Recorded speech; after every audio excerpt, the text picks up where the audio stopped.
Hey, Facebook and YouTube. I thought we'd go live about 5 minutes early so we can start getting people inside the chat so we can get some Friday night fights going on. Just waiting on George and JR to get in here, and also our friend Donovan. And speak of the devil, there is George. What's going on, George? Hey, what's up, everybody? I'm about 6 minutes early, so I thought I'd start getting people coming in. Yeah, that's cool. Can't hear you. We're already. Oh, you can't hear me? Not the good mic. Clover fan, what's going on? Jonathan, woo. Night 2 of Crawl Space. How about now? Yeah, much better. Much better. All right, there we go. So we're already live? Yeah, we're live. All right, I'll get the link and put it on the things and the people. Oh, on Discord? Yeah. Yep. Cool. Did you already put it on Facebook? Yep, we're with this new program, we're broadcasting live now on both of them. Oh, okay. I even brought out a brand new McFarlane shirt. What do you think? Hang on, let me switch back to the tab and look at it. No, yeah, that's good. I like that. It has that logo that I don't like though at the bottom. I hate that logo. But I love that art with the passion of 1,000 suns. With that kind of intensity, it invokes clones. That's why I hate. Well, I mean, it was a shit time period. It's 90s overall, you know. Yeah. And I hated it. One. And they used it on the cartoon. They used it on the book we're going to talk about. They did. All right, I'm going to go post this on Discord. Here, let me blow that up even more. Here, let me. Oh, I was zoomed in on it. There we go. That's the book we're going to review. Our first ever. Have we ever? No, we did Spider-Man, Superman before. Yeah, we did Superman, Spider-Man, and remember we brought Bailey on. That was very fun. That was a lot of fun. Clover, what's the program? Friday Night Fights on a Friday. Reviewing Spider-Man versus Batman. SoFlo, hello, Brad and George. What's going on? Hey. Austin says, hey, Crawl Space. What's up, sir? Sarah Pizzell says, hey, guys. Welcome, Sarah. Hey, that's Zach's Sarah, I think, isn't it? Nope, it's a different Sarah. Different Sarah? Hi, Sarah. Hi, new Sarah. Yeah. Hi, new Sarah. I love the shirt, Brad. Well, thank you. Thank you. I got it off of Amazon. So, let's see. Maybe I should put. All right, I put it in the Discord. Oh, thank you. Hmm?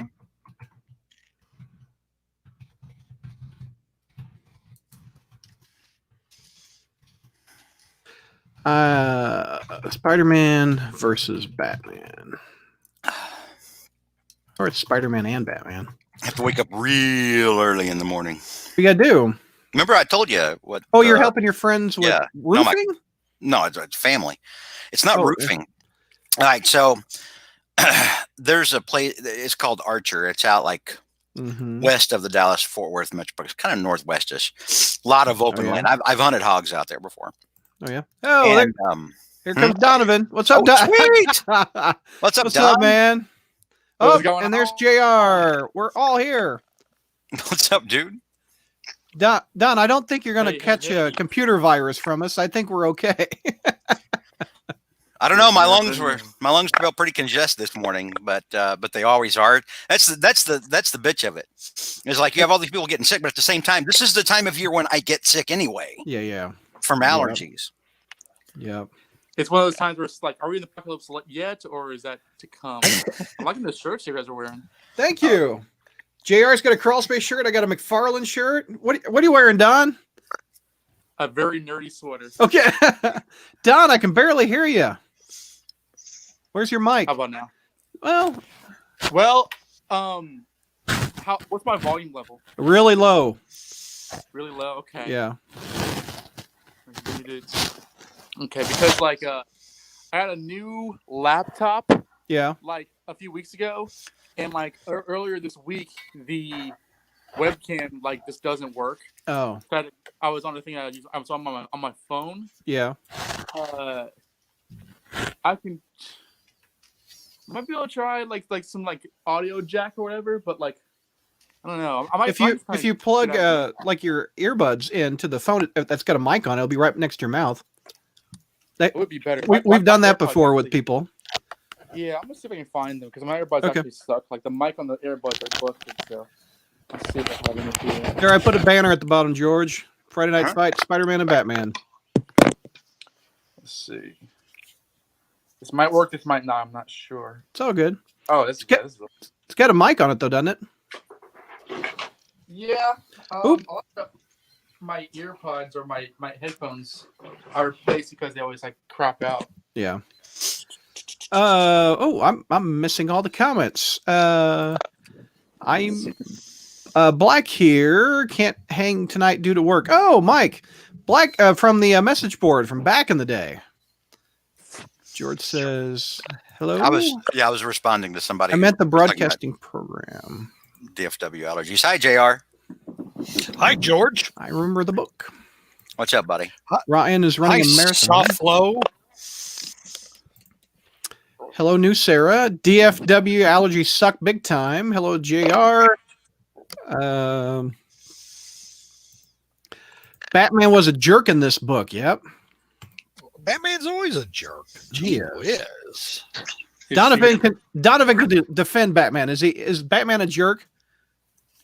Just ask Dick Grayson. Testing. You kind of sound better already. I don't know. Have you hooked? Do I? Oh, there's a new you. Can you hear Can me? you hear me? Yeah, I got here. Let me remove one of you. Okay, try now. I'm gonna. Okay. So like, I'm gonna get off. Yeah, get off your phone and then because we're getting feedback. Okay, I've got the new you in here. The new you. The new you. Everybody's got multiple. Oh, I lost them. The new and improved Donovan. Yep. Batman is absolutely a jerk. Yep. Oh, here is Don. Don, can you hear us? Can you hear me? Yeah, you're much better now. I just can't see you. Okie dokie. Yeah. Well, that's the thing, because like my webcam on my computer is busted. I could genuinely do like both, and like I can mute myself on my phone, and you would hear me on my webcam. Okay, that's fine. I know it's fucked up, but like All right, we'll figure it out. I'll add a second you to the stream. I don't know how I'll do that, but I'll figure it out. Okie dokie. So I'm getting on this on my phone right now. Okay. Batman's a fascist, says Clover fan. Who's talking? Oh, Clover fan. Yep. I'm just reading comments that are coming in. Batman's okay, so I'm going to mute my phone. Okay.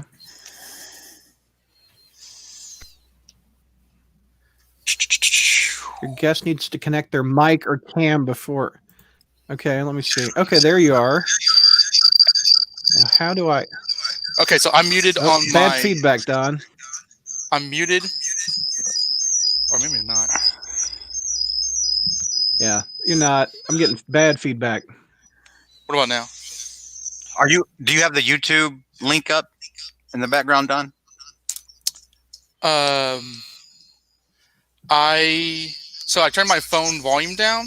Okay. Am I hearing it from? Because I think I hear it from your camera, to be honest. So you can see me on the camera. I do hear feedback, but my audio The feedback came in when the second you came in. Yeah. from the phone. Yeah. How about Ooh. this? Ooh. Here. Taking it off now. Yep. Get started. So if I can allow the camera but not the mic, that might be the solution. 20 people watching. What's up, everybody? A lot of bat hate in this chat, says Austin. There must be Superman fans. It is a Spider-Man show. Wow. I mean, I'm a Spider-Man fan, but I'm also a giant Batman fan. You are. So Yeah, Batman's my favorite hero in the DCU. yeah. Okay, what about now? Okay, I'm not on. I know I'm not in yet. So I took off audio. Okay. Enter broadcast studio. So, shit. Yep.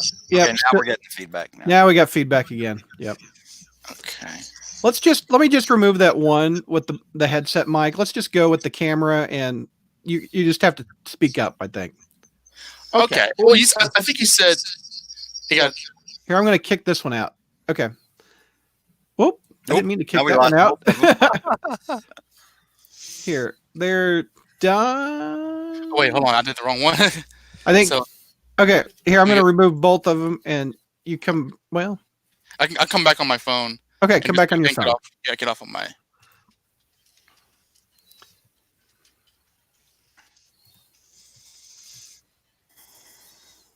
Nope, I lost both Donovans.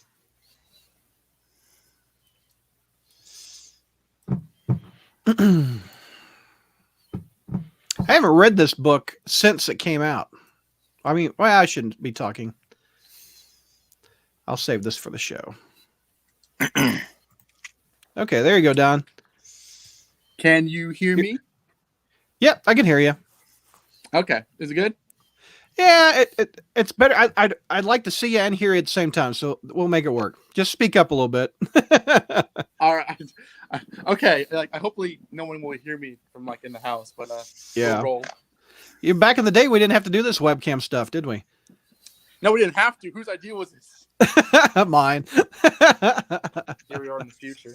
I know. Well, back when we were all doing this together, we didn't really have this kind of thing.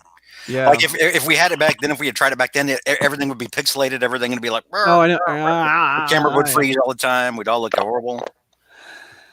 You guys might talk about this, but where can it be read at? It's not on Marvel Unlimited, says Sarah. Well, Sarah, just search for it online. I have the issues, but also like a website. Yeah. You can, I don't think it's that expensive. I mean, you can. It's the 90s. There were so many copies of things in the 90s. It's going on, Chi-Town. You can find this cheap somewhere. Bagley got me into post-crisis Superman, and Burns' run is amazing. Don, did you try the earbuds with the mic on it? Did that not work? So I have my AirPods, but like, the mic is busted on there, so like I can hear. But I don't think you can hear the speaker. I can try that. Okay. I don't think you'll be able to hear me. Okay, let's try it. All right. So, man, you got your camera's busted. Your microphone's busted. You're hard on your gear. You can find it in the high seas. Hard Not Live. Oh, there you are. Are you here? Are you hearing me at all? Yeah, I hear you. I hear you. You can hear me fine? Yeah, I might be able. I'm not sure it improved at all, but I hear you. That's not me, but did I just break my headphones? Is that a Logitech headset? Is that a Logitech headset? Mine is doing the same thing. Yeah, on it's the side, actually it's like coming apart. Oh yeah. And you get like the felt on your ears and stuff. Yeah, they're inexpensive, which is good because you need to replace them like once every year and a half because they fall apart pretty quick. It can be found out there. Austin says, just try to buy an extra coffee this month to make up for it. But I like Batman toys. Can y'all hear me now? Busting all the gear, says Hunter. That's funny. 23 people in. All right, Don, talk a little bit. Let me hear you a little bit. Donovan. My name is Donovan, and I'm here to say. Okay. Can you hear me okay? Yeah, I can hear you. Okay, cool. All right, we ready, everybody? I like Spider-Man in a major way. I miss Donovan. I coming down. JR, you ready? You've been quiet through this whole thing. Are you taking notes? What's going on? Well, having Donovan back, I'm just kind of sitting in awe and watching the show. I mean, I can't believe it, particularly, since, back when I knew him when he used to look like Kid and Play. Now he looks like Donald Glover. What? It's just, I just watched the man grow up before my eyes. How old were you, Donovan, when you were on the show? Donovan,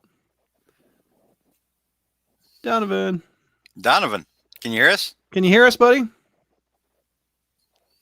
I think we're muted. Adam says JR is meditating. Well, not really, but I'm just, preparing for, something that comes up next month. Oh, yeah. I need to buy another pair of headphones myself, says Venkman. Long live the Gotham Chronicle. There you go. Donovan, any luck hearing us at all? He just said, hold up. He's in private chat. That he's going to have to get out and get in again. Okay. Oh, there he goes. But 27 people are in here waiting for us. They're excited for this issue that we're going to talk about in just a second. Well, yeah, that's a good looking cover, isn't it, George? Yeah, both the art and these books was good art. I mean, I kind of disagree on the DC one. That one didn't do it much for me. Well, it's fine art. It is. Yeah. I've seen a lot worse, but the Mary Jane and the DC one does not look like Mary Jane. It looks like Aunt May. I can kind of see that. Yeah. So ask us some questions while we're getting ready to get started, everybody. All 28 of you. Feel free. Now, see, you see 28. I only see 18. Yeah, mine says 18. He's looking at between this and Facebook, though. When you combine both of them, that's how many people are watching together. I see. Are you guys not watching in the broadcast studio? I watch it in YouTube. I don't pull up Facebook. You should watch it in the broadcast studio because it's 30 seconds behind. Oh, there you are, Don. Can you hear us now? Yeah, but I'm not used to being ambidextrous or nothing. I can only do like one stream. Yeah, I can hear you. I can hear you good. We can hear you. Okay, I think I'm just going to go straight here because this works the best, and I'll just try to speak loudly. Okay, that's fine. What comics have you been reading? Immortal Hulk is amazing. That's what I'm reading. Immortal Hulk. Aaron's Avengers is good. The new Thor is good. I'm liking the new Thor. Daredevil solid. Yep. Boxers or briefs. That would be lots of boomerang. That's George presuming that we're wearing anything? Yeah. Has George watched Star Trek Picard? He's watched the first episode and hated it, I think. Really? Yep. He did. He isn't interested. I did. That was me you were talking about. Yeah, that was JR you were talking about. Oh, I'm sorry. I'm sorry. JR didn't hates it. George, have you watched it? I watched the first episode. I didn't hate it. I didn't love it. I haven't. It wasn't enough for me to go ahead and sign. And I know, like at that point, when everyone was getting quarantined, they even said, "Hey, watch the whole thing for free." And I was like, Really? I can do better stuff. The last episode is one of the best Trek episodes in all of Trek, in my opinion. Yeah, I'm just kind of down on Trek over. I'm kind of down on Trek overall now. You hear what he said? Oh my god! All of them are hating on me. Don, have you watched it? No, I'm not. But I've heard nothing but glowing things. Oh man, it's so good. It's really good. I'm watching season It 1 isn't. You haven't seen it. You don't know, JR. Come on. I have thorough and complete. You're yelling at the clouds again. No. It's like so the blonde chick kills Dr. Maddox and nobody gives a crap, right? How do you know that? You haven't even watched them. That's like in episode 7 or 8. I stay up on things. Okay. Oh, you're reading internet. Oh, you're reading summaries. You're not watching this show, JR. So she just kills this guy and everything is fine. Everything is okay. Nobody gives a shit. And then 7 and 9 turns out to be lesbian, which we never knew before. Wait a minute. And then there's this idiot, the old crew member Chakotay? I thought Chakotay. I thought she was in the Chakotay or whatever. Yeah, I thought they were a thing. And then there's this idiot Never mind. drunk druggy officer that keeps calling Picard JL. What the hell is that? JL. Yeah, that's Jean-Luc Picard. That's stupid. No, but nobody called him JL. He's not a JL. You're a JR. He can be a JL. no one calls anybody JL. That's so. JR is picking on someone named JL. In the DC universe, people don't see the Justice League show up and say, "Oh, thank God, JL's here." No one says that. Oh God. The only person that would mean named JL is somebody that was born on Krypton and was like related to Superman. It was like Sofalo says JR is a true Spider-Man fan like me. Though Fred and Digger would probably fight each other more, being the duplicate guys they are. It would be cool to see a Taskmaster Deathstroke fight. Yeah, that'd be cool. Yes, Adam. I don't see even watch Trek, and even I know that's wrong. He can't hear you, Don, when he's reading the questions. He just goes off on his own. You just have to. It's like a dog humping your leg. You just have to let it finish. Is that what happens? That's what happens, basically. Yeah. Brad, get off my leg. And he'll just start talking. Like you'll be in the middle of something, and Brad will just start going off. Give me 5 minutes to quit, Don. All right. In terms of Spider-Man and Flash crossovers, I think the Shocker would be a perfect addition to Captain Cold's Rogue Gallery. OMG, Brad, that's like saying One More Day is the best Spider-Man. Come on, John. Come on. Show Picard some damn respect, says Cloverfield. All right. This isn't the Crawl Space Trek Fest or whatever. Donovan, says Enigma. Donovan's back, yes.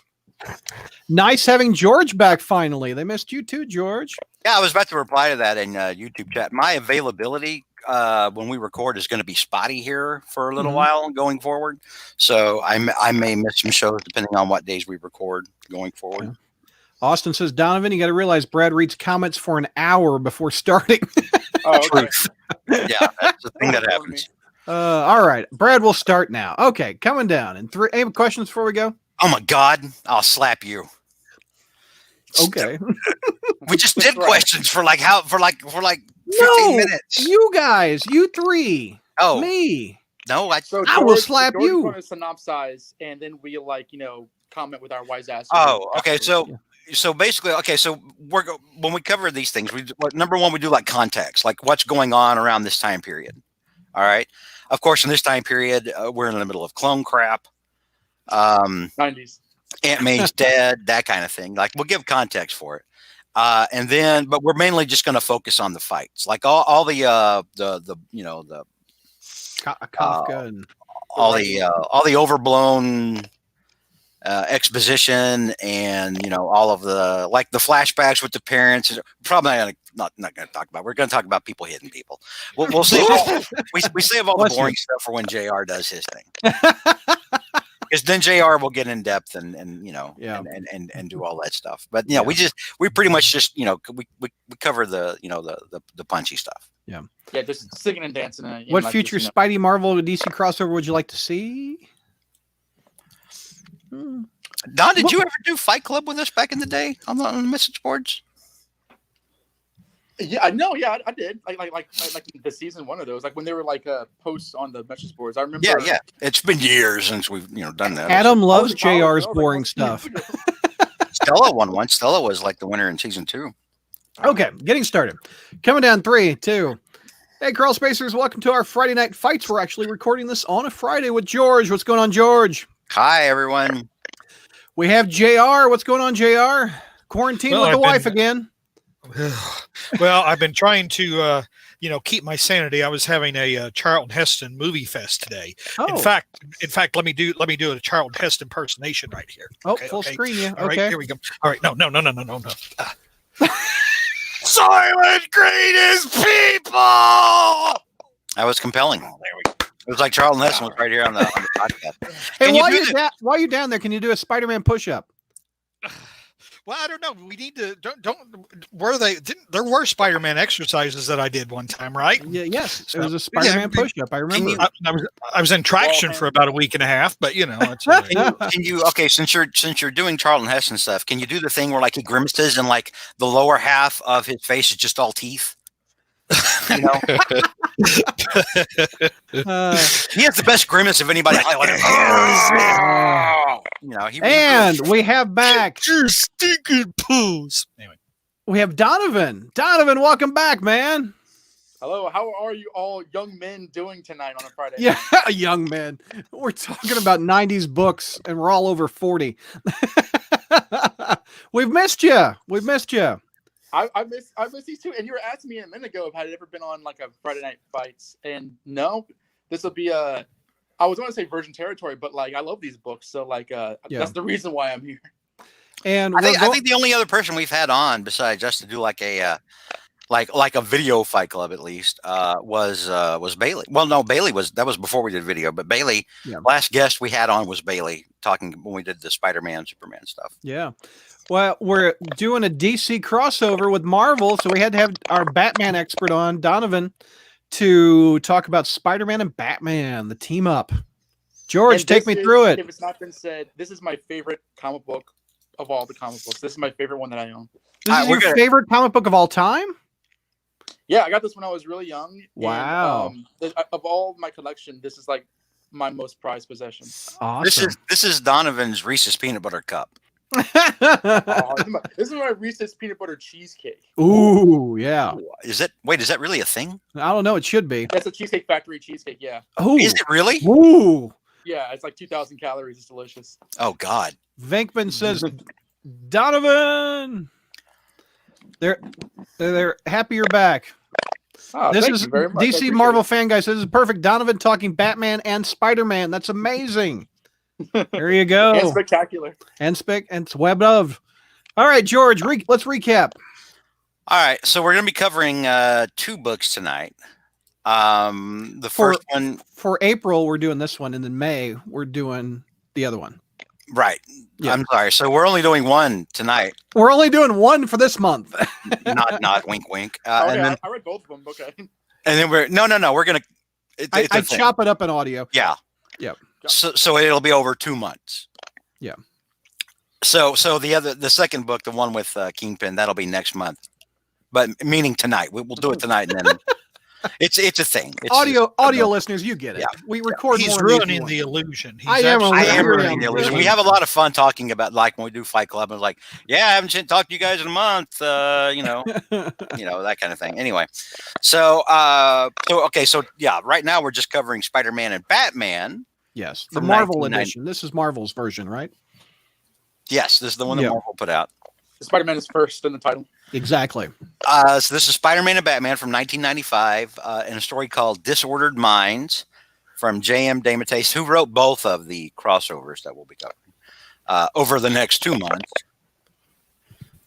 and Mark Bagley. Okay. I was waiting for you to like interrupt and say something. Oh no, Mark. Not you, Brad. What was I doing?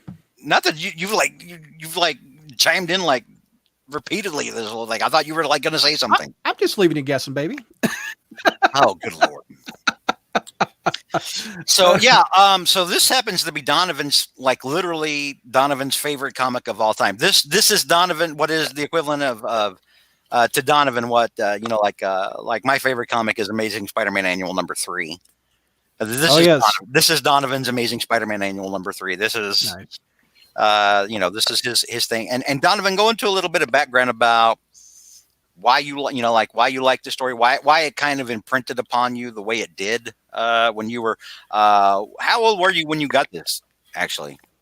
Oh, well, thanks for asking. I don't think I got it like the day it came out, but it would have been like a year or so, like around when I first got into Spider-Man. It was in the mid-90s, and I was in grade school, so I probably would have gotten this like when I was like 7 or 8.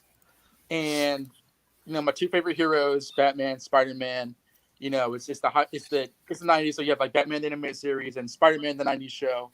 So all throughout this thing, I'm hearing Kevin Conroy and Christopher Daniel Barnes. Mark Bagley is my favorite Spider-Man artist. The plot is very simple, so I wasn't confused. Because like when I was younger, I would get confused often reading comic books.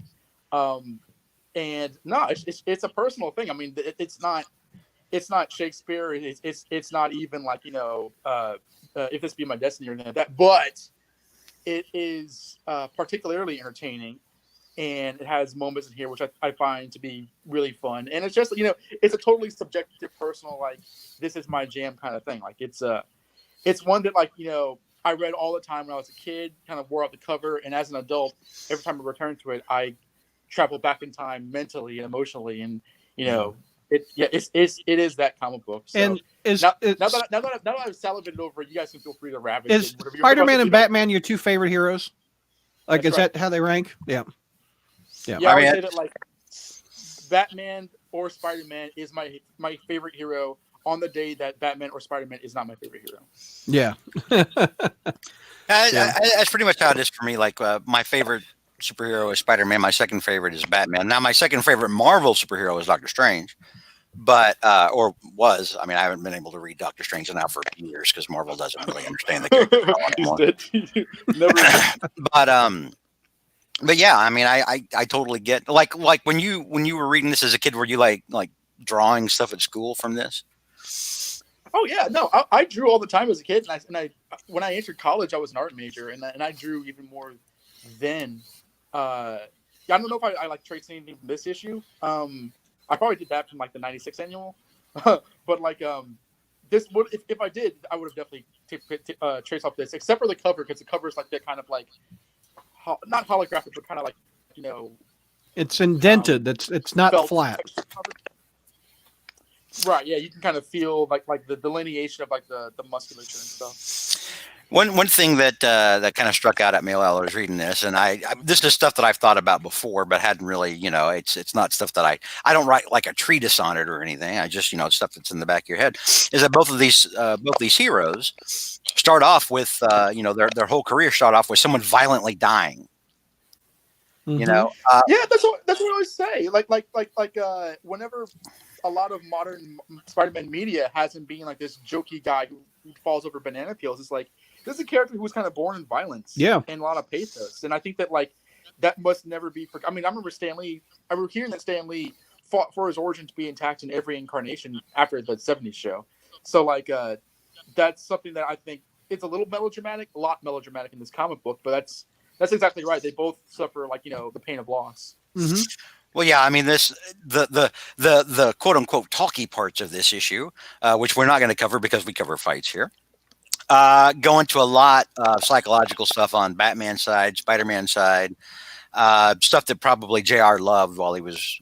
I don't even know if he went back and reread these issues. No, I haven't. I'm kind of following along with you as you narrate, kind of, having your words matched up with these pictures.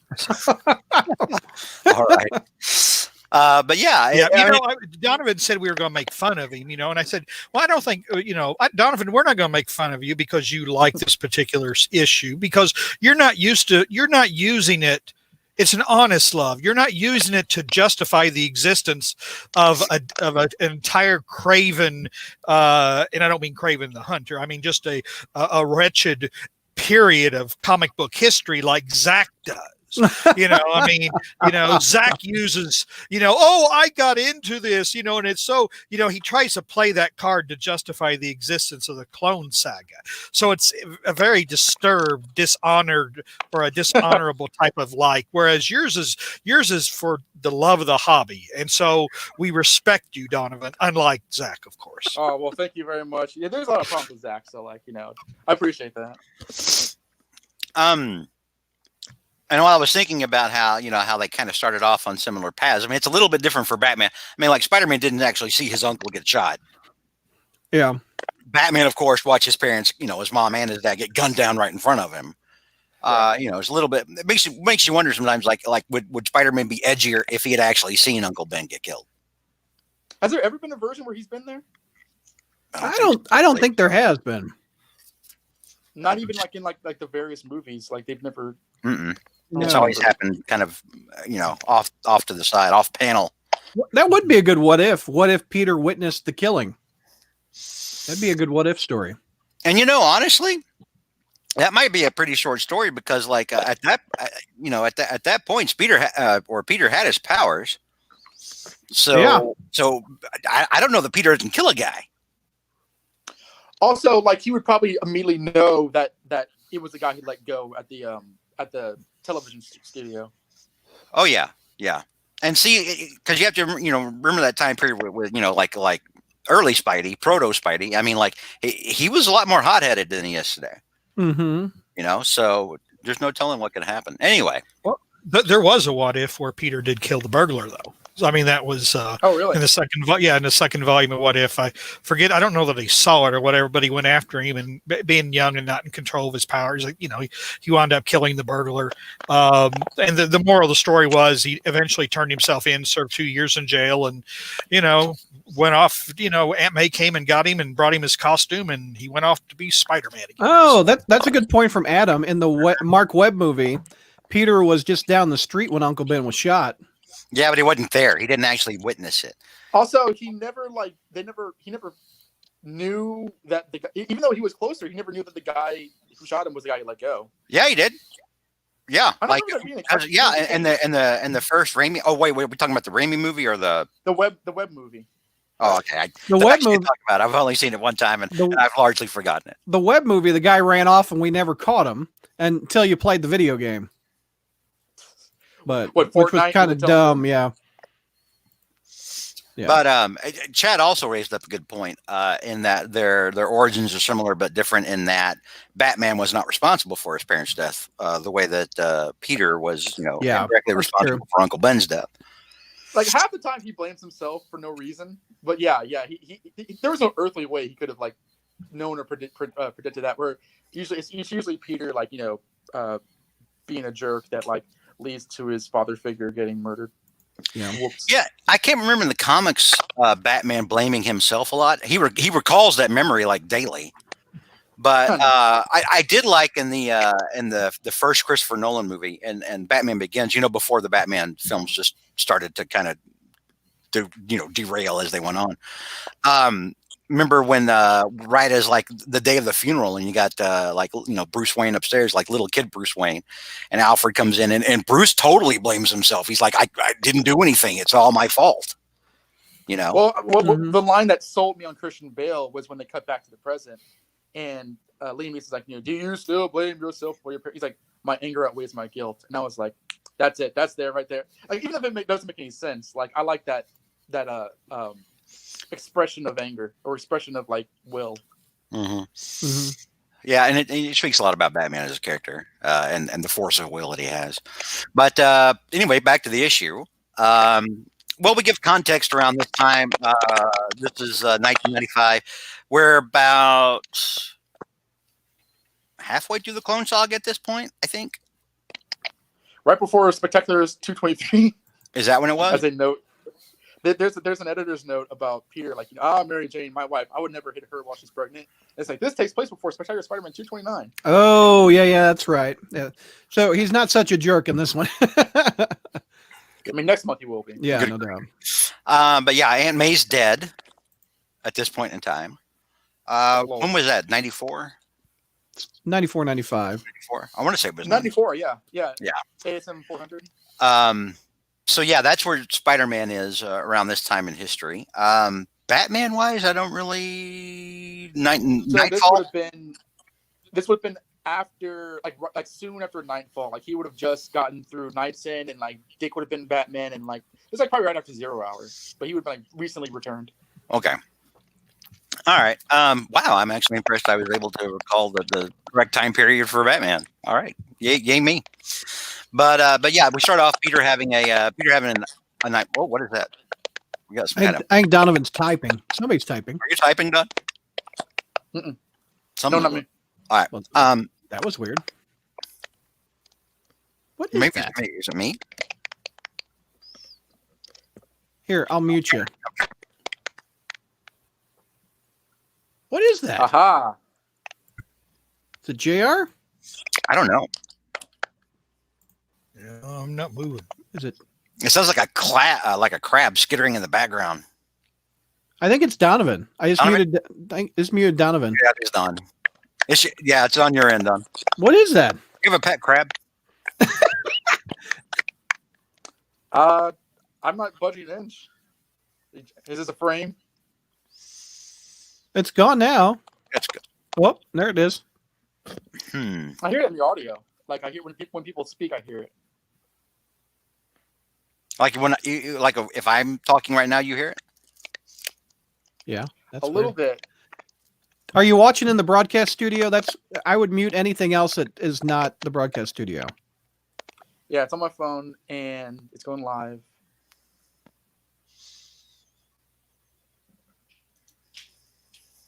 Oh, I muted Don. Sorry. There we go. He's unmuted. Yeah. Is it me? I don't know. I don't hear it right now. Yeah, it is because when Brad mutes you, we don't hear it at all. Oh well, crap. Here, Adam goes, this is scintillating. It's like an ant inside the mic. Sorry, listeners. That's all right. Do we want to pause and try to fix that? God willing, this will not be in like the podcast version, but Oh, it totally will be. There's no way Brad edits this out. I can't guarantee editing will happen. Brad's not going to edit this out. That's not a thing. That's weird, Don. You want to go out of the room and then come back in, maybe? Yeah. Okay. Yeah. All right. Yeah, try to reconnect. Try that. Austin says, prepare for the magic of editing or the lack thereof. Yeah. It's so funny every time Brad later says, I'll have to go back and cut that out. And everyone knows it's like that. That's not going to happen. Brad, quote, I'll edit it out.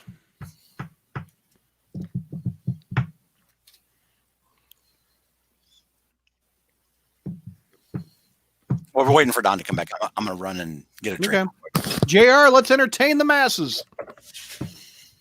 How do we do that? I don't know. What do you want to talk about? Maybe you can tell one of your jokes that always, kind of sends ripples of laughter throughout the theater. I'm good. Okay. I can't. Or be maybe fun- you can.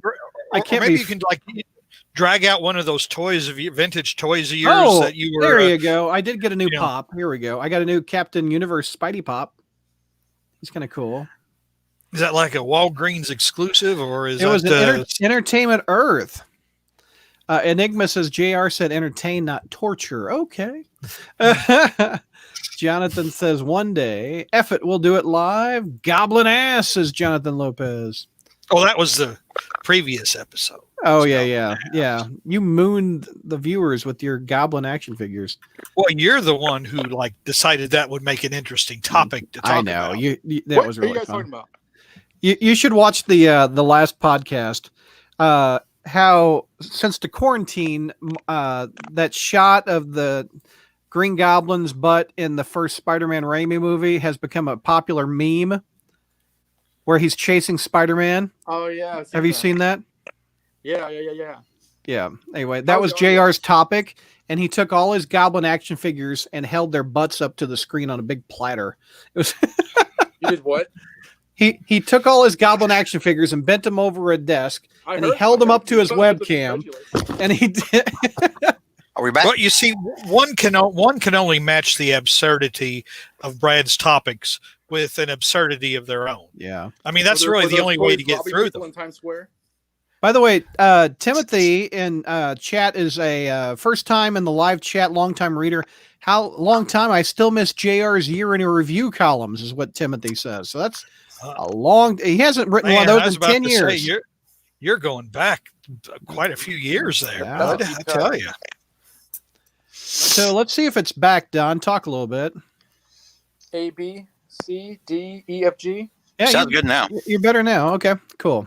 All right. Okay. If it All happens right. again, I'll just do the same thing. Okay. All right. So let's get started, George. Here we go. yeah, so I mean, it starts off with Peter having a nightmare about the burglar, and then he wakes up in the middle of the night. Mary Jane's there. Simultaneously, over in Gotham City, Batman's having a nightmare about the night his parents got killed. Someone who's not having a nightmare over at Ravencroft is Dr. Kafka, Dr. Ashley Kafka. He's happy she's not a man. Who's happy? Yeah, who's happy that she actually looked reasonably hot here. And not Marvel has bounced around on how Dr. Kafka has looked now so many times. Yeah. Like she's been either A, kind of frumpy and middle-aged, or B, stupidly hot, or C, a German dude. And Spider-Man 2. This is option Or Amazing Spider-Man 2. Yeah. This is option B. This is probably middle-aged, but still hot. Dr. Kafka Reminds me of kind of like Dr. Milfy in Sopranos. What was her Maybe. name? Yeah, Dr. I can see, like- Milfy, is that her name? It's Melfi. Yeah, Melfi, not Milfy. I'm Brad sorry. decides to I call her was gonna say, Milfi. is she a James Bond character? that's some Freudian there, Brad. Wow, Milfy, yeah. Wow. Well, we always learn more about Brad than we want to know during these podcasts anyway. So Yeah, So, podcasts are always like psychological therapy sessions in recording. I will never forget Don yelling at me about Black Cat in a milk bath. I'll never forget that episode. Neither will I. So we start, we after the nightmare sequences, we go to Ravencroft, and they've got Carnage and some kind of stasis pod that he can't get out of, or so you think. Because while Dr. Kafka and Spider-Man is there, like Spider-Man's next to Dr. Kafka because he got up in the middle of the night because he had a nightmare. So he's like, you know what? I think I'll just swing by Ravencroft and make sure Carnage isn't murdering people or whatever. But yeah, Dr. Kafka and Carnage are having to go back and forth, and then finally Carnage breaks free through like the glass, I guess, of this stasis pod, and you're like, why are they keeping him in glass? Yeah, dramatic effect. It's Carnage. He's got like, the symbiote thing alone is enough of a threat that like they ought to be kept in some kind of room like Hulk in the Avengers movie. that Hulk proof room they had. Yeah. They ought to keep something in that, not like glass. Exactly. So they're asking for trouble. Glass egg.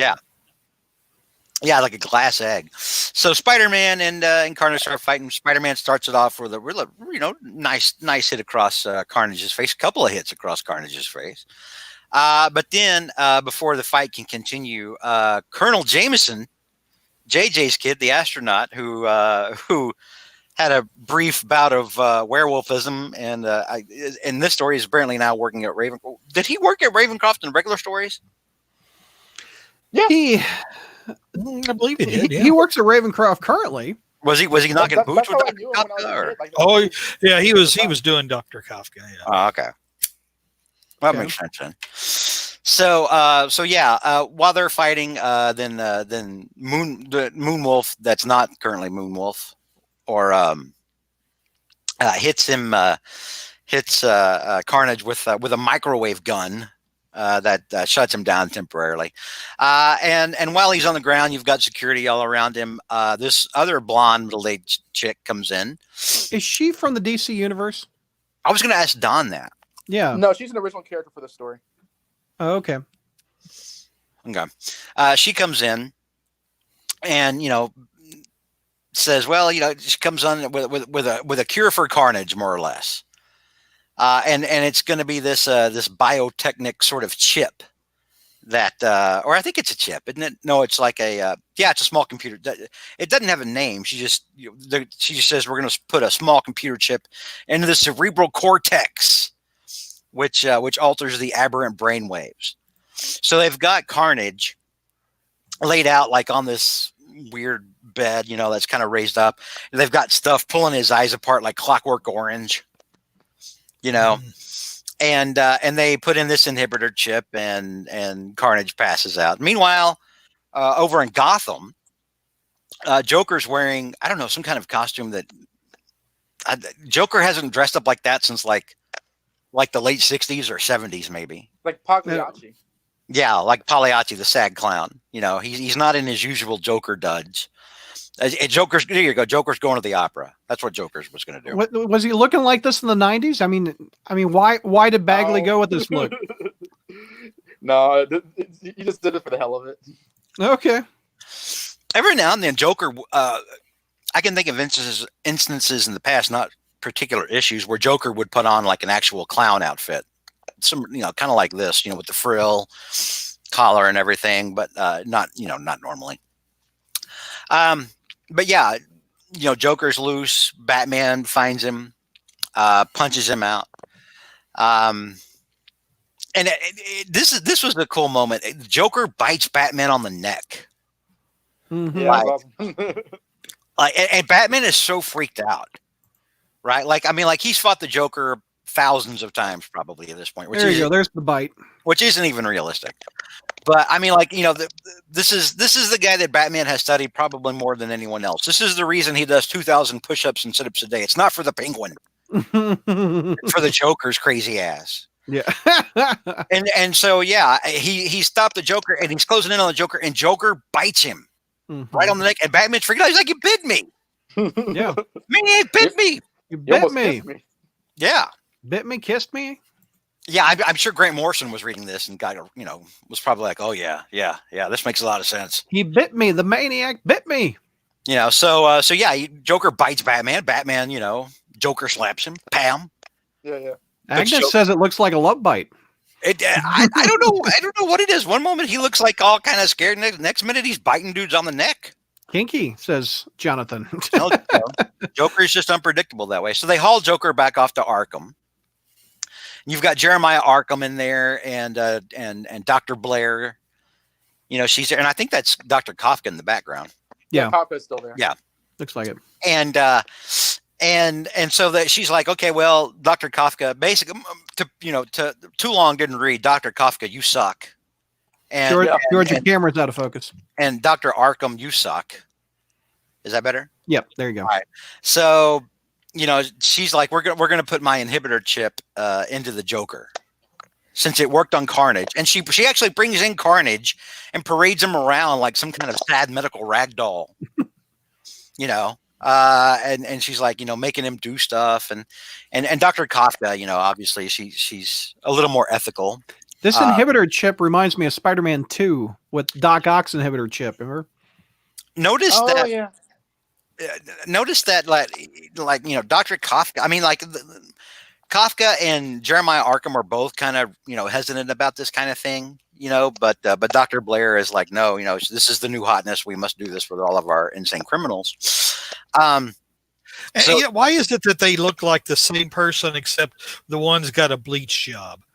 It's like Bagley didn't even bother to try to differentiate him. He just made one blonde and one black. Well, he has a Jim Aparo chin. He has a much longer chin. Yeah, he's got yes, he does have the Jim Aparo chin. That's a good way to call that. The what chin? The Jim Aparo, the artist on Batman. Even I know that one, old man. I didn't know that we had styles of chins. Is there like a Jay Leno chin too? Jay Leno was in a Spider-Man comic. And wait a minute, I thought all the chins were in China. Oh, I don't get it. So there it is. Although technically, will that be edited out? Joker with a long chin goes back before Aparo, though. But it was very pronounced with Aparo. But I mean, they were still doing that. Hell, they were doing that back when they did the Batman Renaissance with like Denny O'Neil and I'm blanking on the Neil Adams. Thank you. Yeah, Joker had a long chin back then too.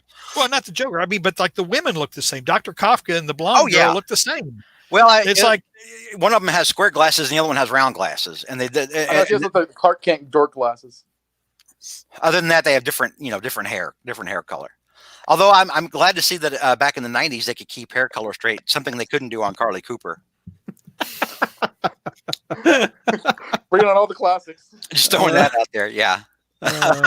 Tim Sale draws a crazy Joker chin, says DC Marvel fan guy.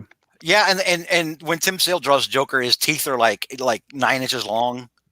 Mm-hmm. Like in the upper row, like literally like half the Joker's face. It's like Charlton Heston as the Joker. Half the face is teeth.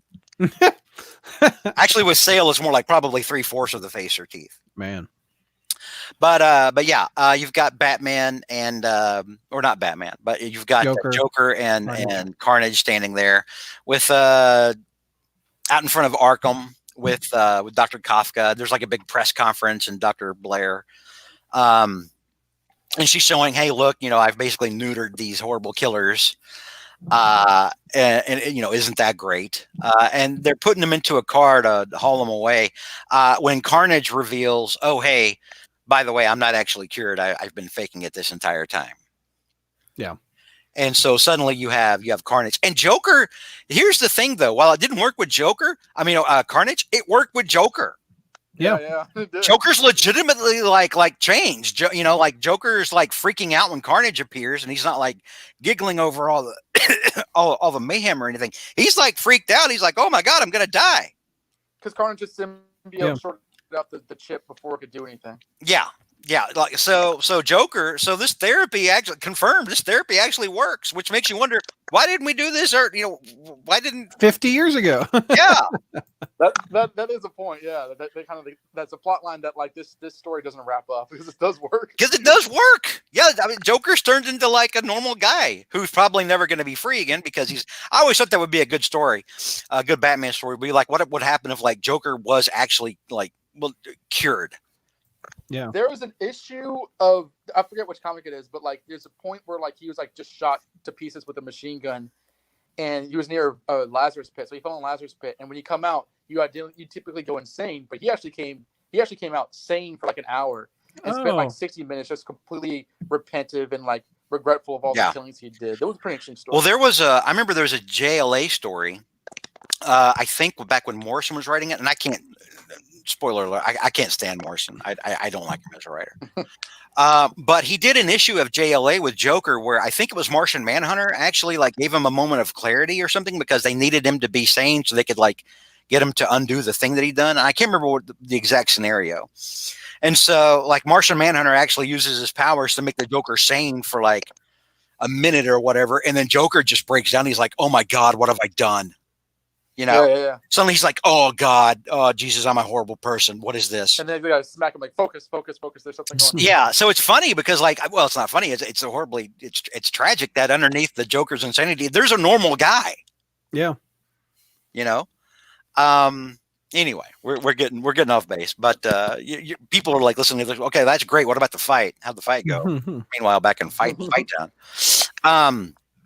But yeah, Joker's freaking out while Carnage, comes full symbiote, and kidnaps Joker and Dr. Blair.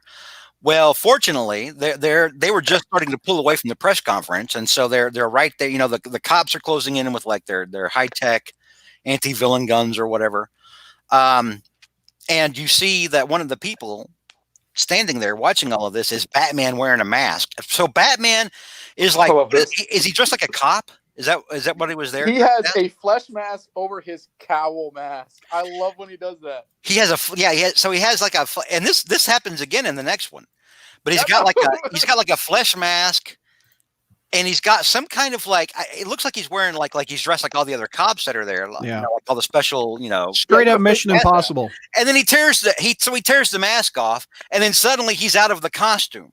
Mm-hmm. Suddenly he's not even wearing the police clothes, and I'm like, well, wait a minute. He has the cape under it. Yeah, he's got like his entire thing underneath this cop's uniform and this. Yeah, there he goes. As Don called it, a flesh mask, which is very disturbing. I love that shit. It's so funny.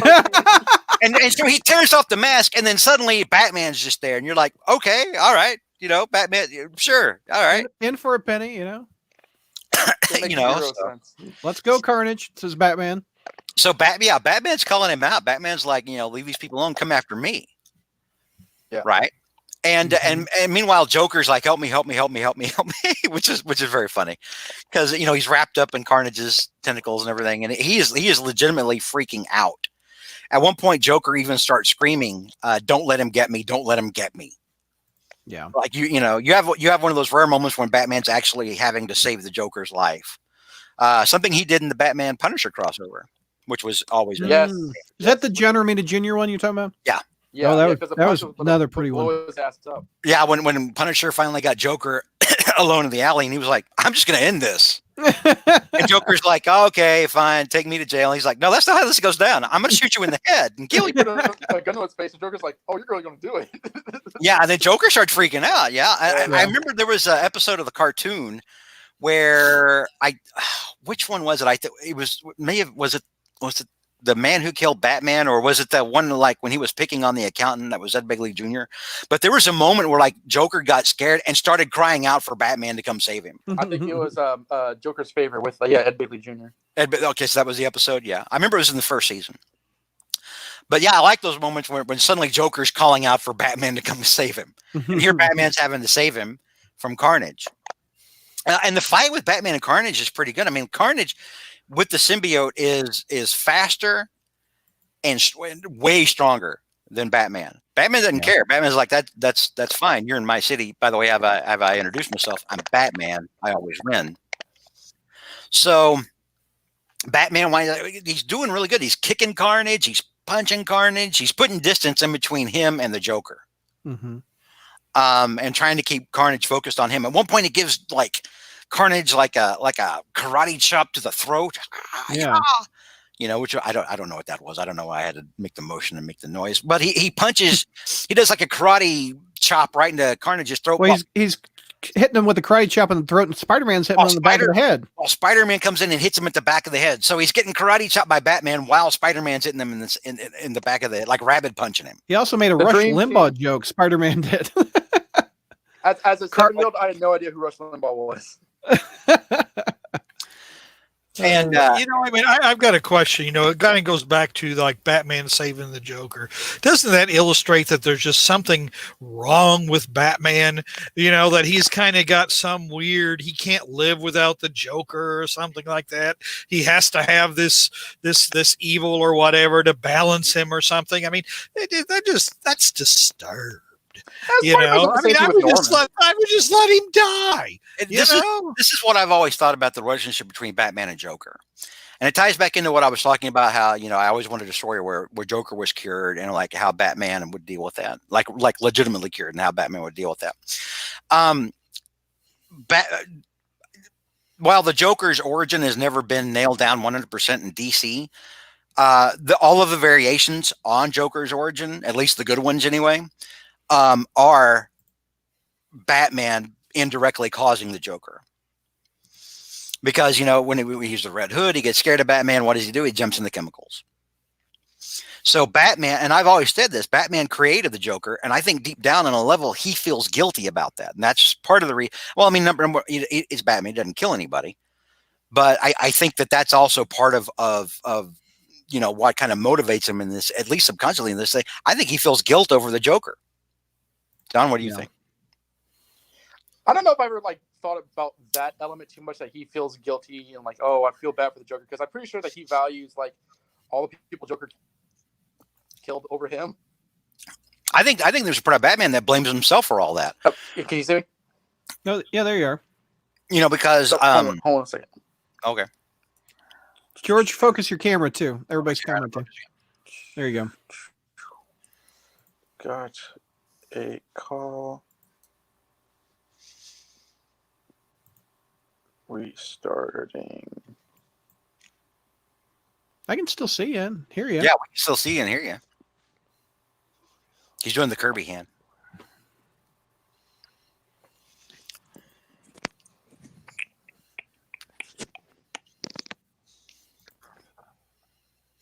But that reminds me of that Injustice offshoot or whatever, where Superman accuses Batman of loving the Joker. I thought that's kind of what this reminds me of. You love him, don't you? Well, JR, I mean, Spider-Man should have killed Norman too, according to your logic, right? Well, what I'm saying here is, why does Batman keep going over? I mean, it's like Batman saving the Joker. Spider-Man really doesn't save Norman too much. I mean, it's like, oh God, I've got to go say. I know somebody's going to bring up some instances, and I know that one time he said, well, I can't let Osborn and Kingsley kill each other. But no, it just kind of goes back to there's just always something. There's nothing disturbing about Peter and Norman's relationship. There genuinely is something disturbing about Batman and Joker's relationship. And just talking about, I mean, I'm throwing the thing out completely off tangent, I guess. But well, no, it just seems that there is something disturbing about the relationship that the comics have either never really captured, never dared to capture, or it's always been this subtext in the, I mean, if he kills him, the book's over. No, we're not talking about killing him. We're not talking about killing him. It's just we're talking about somebody letting not interfering when something else is threatening them. Yeah, that's what and whereas Batman feels he has to save the Joker, but it just goes to me. It just goes to that there's really something disturbing about their relationship, that they almost can't live without each other, more or less. Well, yeah, it's different than Norman and Peter, because Peter wasn't indirectly responsible for Norman becoming the Green Goblin. Mm-hmm. Well, Peter also has a whole code about no one dies, right? Like kind of the same as Batman, like. Yeah, but where he was but what I'm saying is that there's nothing weird about Peter. There's no weird, except for some of these fanfic morons. There's nothing weird about Peter and Norman's relationship. I mean, they hate each other for very specific, defined reasons. They hate each other. Doesn't Norman want Peter to be his son? Peter is the son. Norman. Well, I was about to say we're getting off the topic, but I just said Batman and Joker's relationship just seems weird. It doesn't seem like typical supervillain superhero. Something seems weird about it. So I think it ties back into the fact that I think Batman feels guilty and responsible for the Joker even being the Joker. And I've talked about this before when, a long time ago, on the message board. Remember, Batman's whole shtick starting out was to create this terrifying persona that would straight up just terrify the criminal underworld, and it worked very well. Like people started like shitting their pants every time they saw Batman or the Batman shadow on the wall. It worked so well with the Joker that the petty criminal that the Joker was jumped into acid to avoid him and then went crazy. So I've always tied. I look at moments like this and I'm like, that's because Batman feels guilty and responsible about the Joker's creation. I think it's a solid headcanon. Yeah.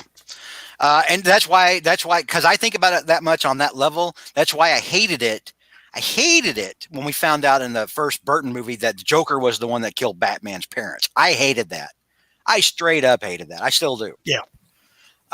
Anyway, we are getting off on a tangent.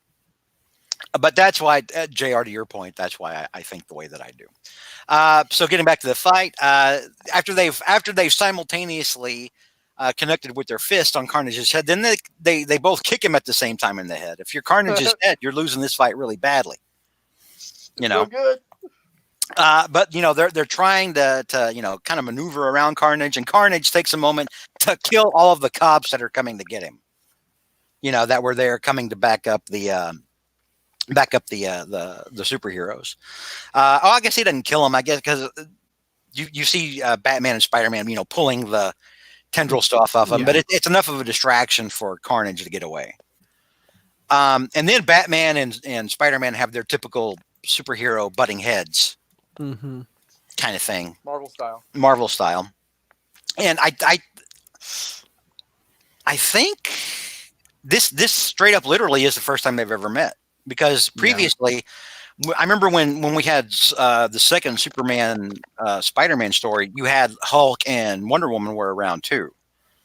But yeah, this is the first time they've ever meeting, and right off the bat, Batman's like, "What the hell are you doing in my town? Get out of my city." Right. Batman's not very friendly to Peter. He's not very friendly. He's not very friendly to Spider-Man at all. And there's no explanation how these two are in the same universe. It's just Spider-Man randomly knows about Gotham and the legend that is Batman. There's no this is how it happened. It's just this is what it is. It's magic, Brad. They don't have to explain. Yeah, there you go. Yeah. So their entire conversation is Batman's standpoint of, what are you doing in my town? Get out of my town. And Spider-Man saying, no, I'm here to help you. You need help. And Batman heads off saying, well, I don't want your help. And then just takes off. Which of course, Spider-Man watches him head off into the night, and he's like, yeah, well, you may not want my help, but you're going to get my help, which is a very Spider-Man thing to do. Yep. Very Spider-Man thing to do. Meanwhile, back with Carnage and the Joker, they're holed up in some kind of, I don't know what this place is. It looks like a warehouse. It's not where they wind up later, because they wind up later in like one of the Joker's old places. Mm-hmm. Yeah. Or one of the Joker stash houses. But I guess this is like a nearby warehouse. And while Joker's freaking out, because at this point he's not even Joker, he's Joker, or whoever the hell Joker was before he became the Joker. He's literally a normal guy. He's Joaquin Phoenix. No, he's not Joaquin Phoenix. No, Brad.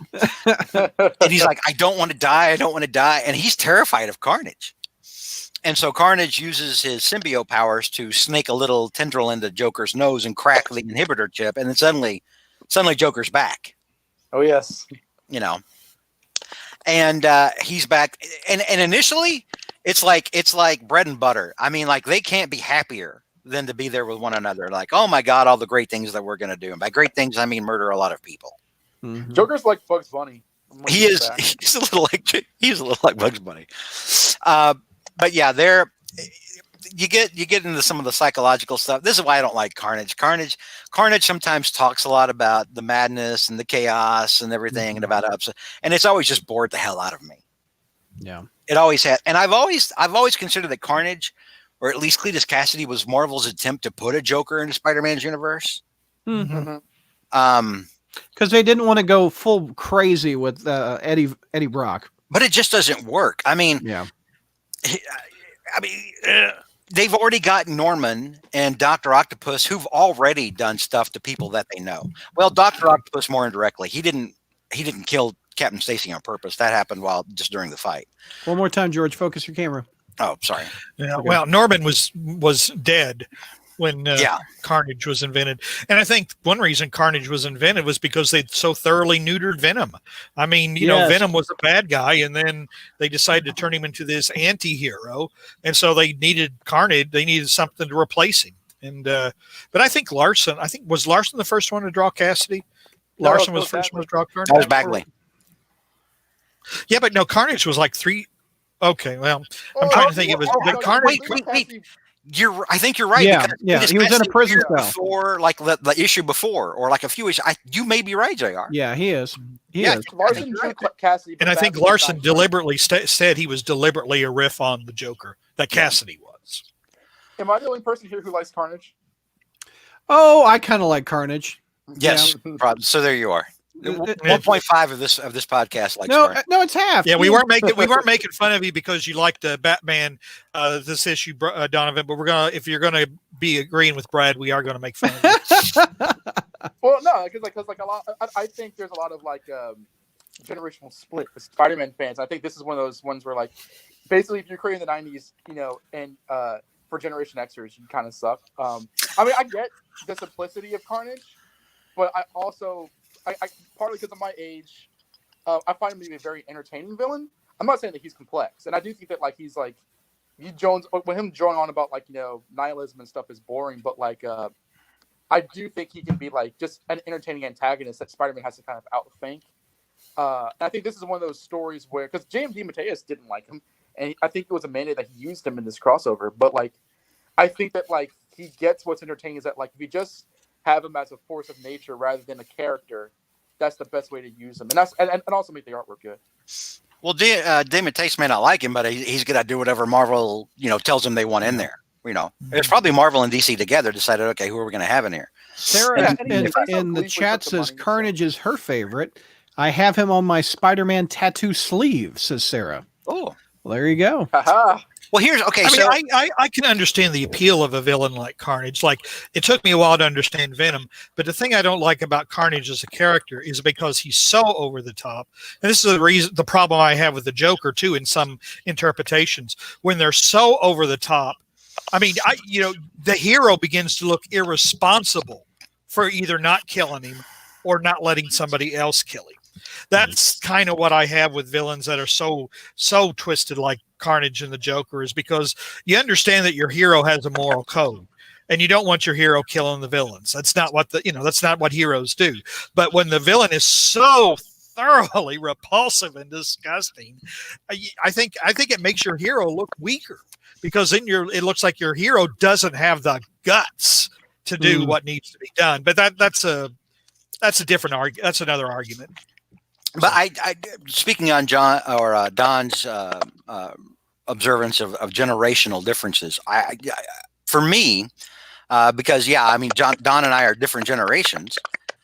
For me, it's not a generational thing so much as in the '90s, the writing was so poor, the writing was so bad, and a lot of times you just had characters just became caricatures instead of being fleshed out characters. Venom started off strong, but then quickly devolved into the brains crap. Yeah. Hey Don, we're getting that feedback a little bit. Yeah, we're getting the clicking again. There you go. Okay. So you had Venom with the whole brains thing, and then Carnage comes along and it's like, okay, how can we out Venom? Yeah. How can we make an even worse Venom? Okay, let's make this guy, just make him way more over and everything back then was just so written over the top and extreme, and it was slapdash, and that's what I hate the most about the '90s was the quality of the writing. Well, Adam is requesting you do a marathon Maximum Carnage Friday Night Fight. We covered it. Okay, if you go back to the crawl space over to the main site, we actually covered it back when Friday Night Fight was just an article on the front page. I covered. I'm pretty sure I covered Maximum Carnage. Yeah, that's not something we're ever going to waste podcast time on. Oh my god, no. No, we'll waste podcast time on it for during Spider History one day. Because it is just for me. I understand visually the appeal of it, but I mean it's just so much of it, like the the most of it, like through the middle, The game is better. just it's the same thing over and over and over again in different issues. Just a big fight here, a big fight there, a big fight here, a big fight here, and then after a while, it all runs together, and you're like, is there an actual story here, or are we just? Also, it's 14 parts. Huh? It's also 14 parts. Yeah, but I mean, 14 parts. They could have distilled it into 3. Adam wants JR to tackle Maximum Garbage. So I don't. And I always, I'm always pretty vocal about, how I don't like Venom and I don't like Carnage. That doesn't mean like I'm going to look down on people who like those things. I give Spidey Dude a lot of crap, because he's a clone fan, and that was literally the nadir of Spider-Man storytelling was the Clone Saga. But at the same time, dude, if that's what you like, if that's what floats your boat, get it. No doubt. I like run with it. Like readers of the '80s really liking like Secret Wars. Like kind of being true. That. True. That's generational. Very true. That is a guilty pleasure with Brad and I. Yes, no doubt. It is. So it's all that kind of thing where like it's hyped up to be this big thing, and readers who were the demographic at the time was like, yeah, this is awesome. 10 years later, you have like Venom and Carnage, and like the marketing for children, and it's like, yeah, this is awesome. I think it's just that kind of thing. I don't even know if they do that anymore with Marvel. Kind of like hype up things to be the thing and have that work for. I mean, I guess they do with some like hero characters. That's all Marvel is now. Is hype. Yeah. Well, we'll see every how 6 months Safe Space and Snowflake work out. On the New Warriors. Man. Yeah. I'm not touching that one. But yeah, it's my thing. It's not a generational thing for me. It's just the quality of the writing. Because like when it comes to Spider-Man, I'm used to people like Roger Stern and DeFalco, and Stan Lee before them, especially during the Stan Lee and Romita years. There was so much good stuff, and the Jerry Conway years. And had like JMD Mateus in the '90s too. Like he did ASM 400. He did a lot of stuff in the '90s, and Jerry Conway on Spec. Like there was. I often defend the '90s because I think that like gets like kind of like papered over with like what is bad, and there's a lot bad. I'm fully aware of that, but like I think it was the good stuff was great compared to like the kind of highs of the next decade. Well, we've talked a lot on here before about during the '90s about how the better quality book was actually Spectacular.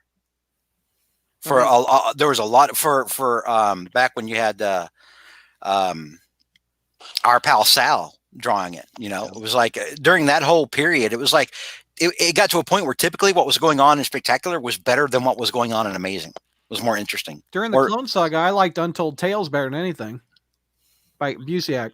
Because it had Spider-Man in it, I know, right? Not a clone, right? It had the actual guy. Jerry, what do you think about the '90s stories and Spectacular and everything? We know what he thinks. I remember. I read his articles. It just depends. I didn't think that the Spectacular was that strong, particularly when Conway was writing it. I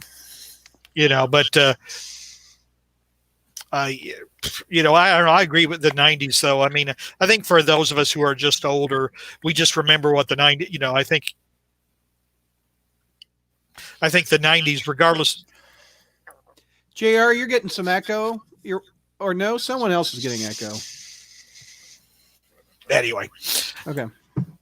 Let's get just move on. Let's get some fights, George. Yeah. Okay. Well, anyway, I mean, we're just going to the issue, but Batman realizes back in the Batcave that while he spurned Spider-Man's offer initially, that he probably does actually kind of need his help, and Alfred kind of helps him understand it through finger sandwiches. And Batman's a jerk to Alfred. Man, he's not a jerk to Alfred. He agrees with Alfred. Quote, do you remember when I used to do with your finger sandwiches when I was a kid, Alfred? Indeed, I do. I spent 3 days plunging that toilet. Exactly. I'll pick up something while I'm out. So Alfred made him a sandwich, and Batman's just like, whatever, butler. Batman doesn't like finger sandwiches. Maybe Alfred deliberately made Batman finger sandwiches knowing that it would cause Batman to go out, stop at a Mickey D's, and then try to find. Can you imagine the Spider-Man. Batmobile going through the drive-thru? I mean, seriously. Wasn't there a commercial about that in Batman Forever? Yeah, I was about to say, didn't they do that? So anyway, back to the story. Spider-Man actually winds up stopping a random mugging. in Gotham, and Batman, so he manages to web the guy up to the wall. He's going to stab this lady. And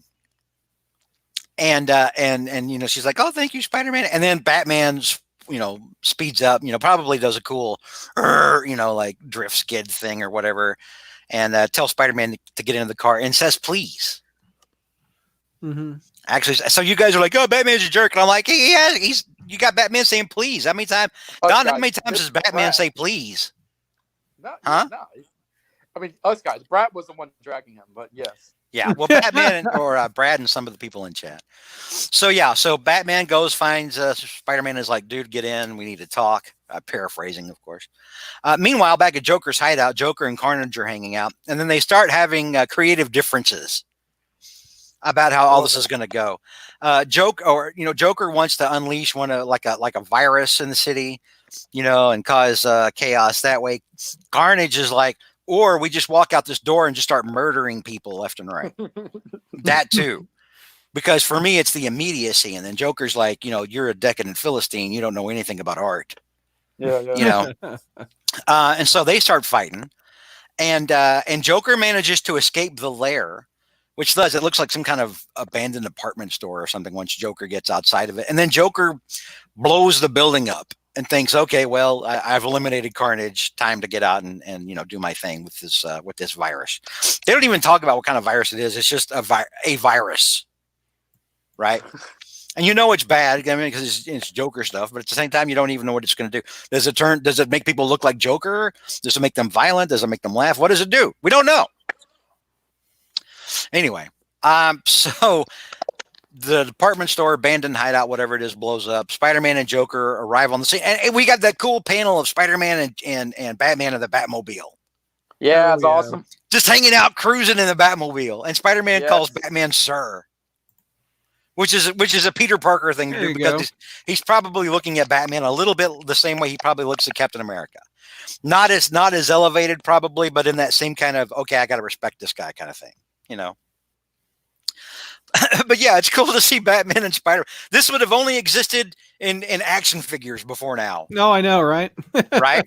I even had a DC back when they did their superpowers line. That Batmobile is awesome. I had that too. They had a Batmobile, and because I probably put a Spider-Man figure in it at some point. The Secret Wars one you did. Probably, yeah, at that time, yeah. Yeah.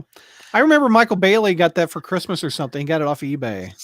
And he has it on his shelf. I love that Batmobile. I played with that as a kid too. I had so much fun. I mixed, actually, on my desk. I don't have Spider-Man with me, but I still have some of my original Secret Wars that I played with as a kid, and I probably put that in the Batmobile.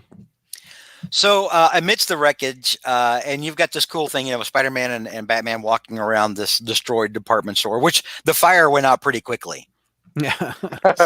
But you got Batman looking around, Spider-Man lifting rubble that weighs a couple of tons, probably getting rid of some of the debris. They find Carnage, and they're like, "Oh my God, Carnage is Carnage dead?" But then Carnage springs up, grabs Batman, and is holding Batman hostage. He's got a good grab on Batman, doesn't he? He does, and he's going off like an insane villain, does. He's doing his monologue. He mentions Geraldo Rivera.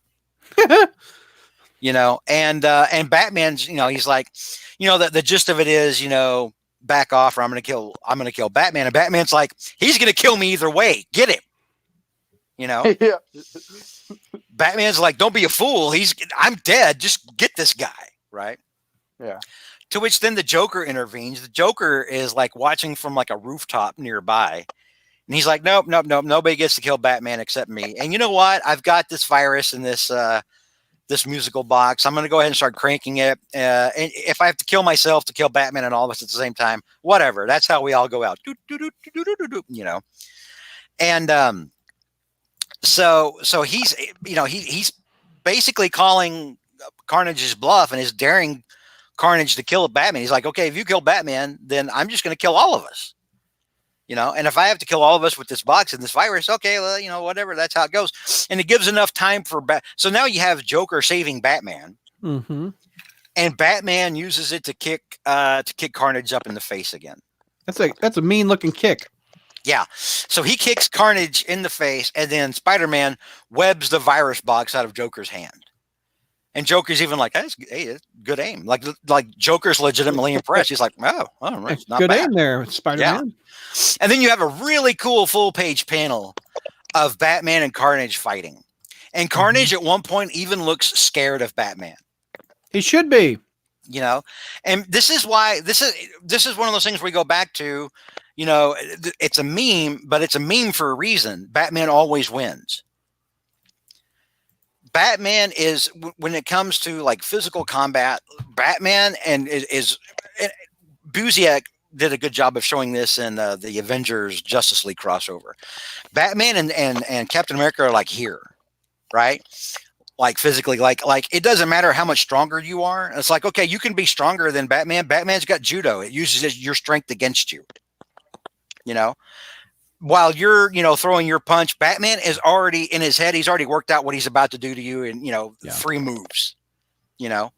So while Cassidy's nuts and he has a symbiote, he doesn't know how to fight compared to Batman. And Batman turns it against him. Batman just hammers him. And you get this feeling from Batman, because Batman's like, I know this. He's just, and on the inside, he's just a scared little boy, which basically is about 50% of any J.M. de Matei story, you know? Yeah. But, you know, I mean, he is just, he's like, he doesn't have to hold back. Mm-hmm. You know, you get the feeling like, you know, the typical random thug in the alleyway doesn't get the full Batman package. Carnage is getting the full Batman package. Mm-hmm. And the full Batman package is terrifying. Yeah. You know, the full Batman package is scary. Right, Don? Yeah, exactly. So, you piece of shit out of him. He does. I mean, like, okay, so Don is a Batman fan. You know, what do you make of this page? How, you know? Well, I can predict how many people are going to argue, oh, Batman's such a broken character, he beat Carnage, that's impossible. But like, for those who have not read the comic, Carnage is completely terrified of the virus. His compass is shot.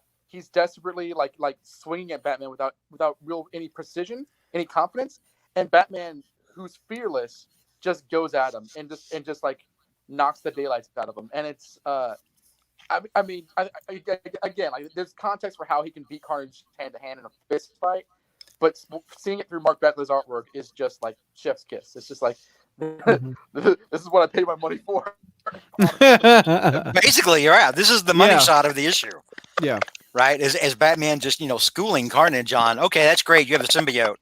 I have a lifelong, you know, study of every martial art on the planet, and maybe some alien ones that you haven't heard of. Right? Yeah. So, you know, fight's over pretty quickly. Batman overwhelms Carnage. Carnage doesn't even get to really hit him. You know, Batman just schools him. Joker's running away, singing. He sees the spider signal in the alley. We have that really cool shot of the spider signal over the Joker, which is a great shot. Yeah, right there. Yeah, and Batman's like, a spider signal? You know, I hope Commissioner Gordon doesn't hear about this. And then you realize another similarity. You've got the bat signal and you've got the spider signal. They do different things, but they both have signals. Yeah. Joker turns around, starts blasting at Spider-Man with his little gun cane or whatever the hell that is, which apparently you don't want to get hit with, because like Spider-Man dodges it and it goes past him and blows the corner off of a building, right? But Spider-Man closes in on the Joker, kicks the laser cane thing out of his hands, grabs him up by the collar, and is like, you know, there's only way to stop a serial killer like you, and that's to kill you. You know, you have one of those rare moments when Spider-Man's finally just flipped his lid and he's like, that's it. But you know, there you go, JR. Yeah, there you go, JR. Yeah. You have these moments. Spider-Man goes to these moments a lot where like he has flipped his lid and he's like, I'm going to kill you. But he always pulls himself back. The one time he probably wouldn't have pulled himself back if he hadn't gotten his way was with Kingpin after Aunt May. When he told him, I'm just gonna come kill you if you don't stop now. Remember back in Black. Yeah, that was great. And so Joker's daring him. He's like, you know what? That'd be hysterical. A goody two shoes like you killing me. Come on, I dare you. Kill me. Double down. Do it. And so Spider-Man talks himself back down off the ledge, and then Joker's about to try to run away, and Spider-Man taps him on the shoulder, and then hits him real hard across the face and just knocks him out. It's a great panel. is it really the Joker just masterfully playing Spider-Man? Because Spider-Man has him at his mercy, and the Joker just knows that if he throws the whole goody two shoes thing back in Spider-Man's face, he's going to cause Spider-Man to take a moment, and so he tries to use that moment then to unleash his virus. So I don't see it as Spider-Man coming back from the edge. I see it as Joker's just playing him. To survive. Spider-Man does talk himself out of it. He's like, "Dear God, what am I doing?" He talks himself. But you're right on that. Joker's instigating it. This is a Joker stick. Joker does the same thing with Superman. He's like, "What are you going to do? Hit me? You're going to break my neck." Ha ha! I'm going to kill everyone on the daily planet now. So it's what makes him. It's what makes him such a good villain, an aggravating villain for some heroes to have to deal with. But yeah, he knocks Joker out. Batman, Spider-Man, instead of just walking over to one another, since they're both, at street level, they decide instead to meet at the top of a tower for reasons. Well, I say for reasons so that we can have that cool splash page at the end. Yeah. With the two of them, but they wind up shaking hands, Batman, and Batman's the first to do it. Batman's the first jerk Batman, as Brad would call him in this story, is the first one to offer to shake Spider-Man's hand. And we have the handshake and story over. Look at this beautiful one-page spread. Wow, it is beautiful. Look at that. Look at that. That's really strong backlit art. Yeah. Yeah. So, we give the decision clearly. Clearly, Spider-Man and Batman win here. Although next month we may have a different decision. Next month the decision may be a little different. Okay. We'll see. We'll see what happens next month. What a tease! Any final thoughts on this one, George? I'm always down in the 90s. Again, for me, the writing style is just horrible through most of the 90s.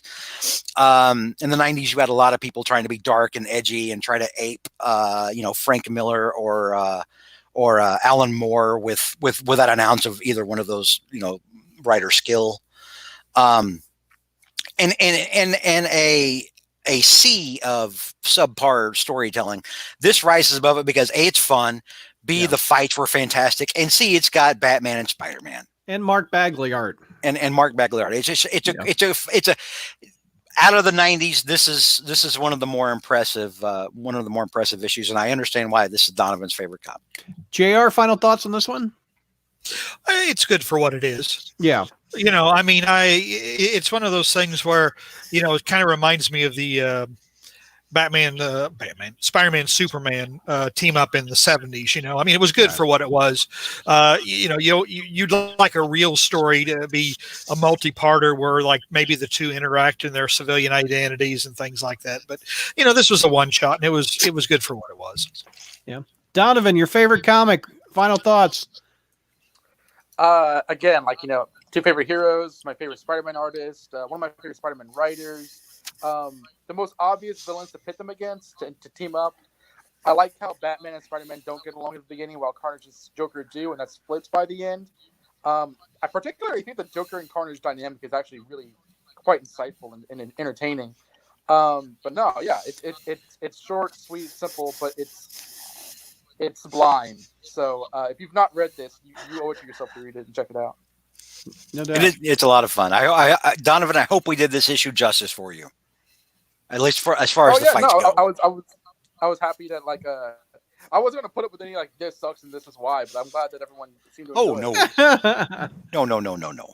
No. This was again. This is one of the better things to come out of the 90s. I think, or at least one of the funner things to come out of the 90s. No I will say one of these things. I will say one of the things I did like about it is that neither hero had to be the integrity of neither hero had to be sacrificed to make the story work.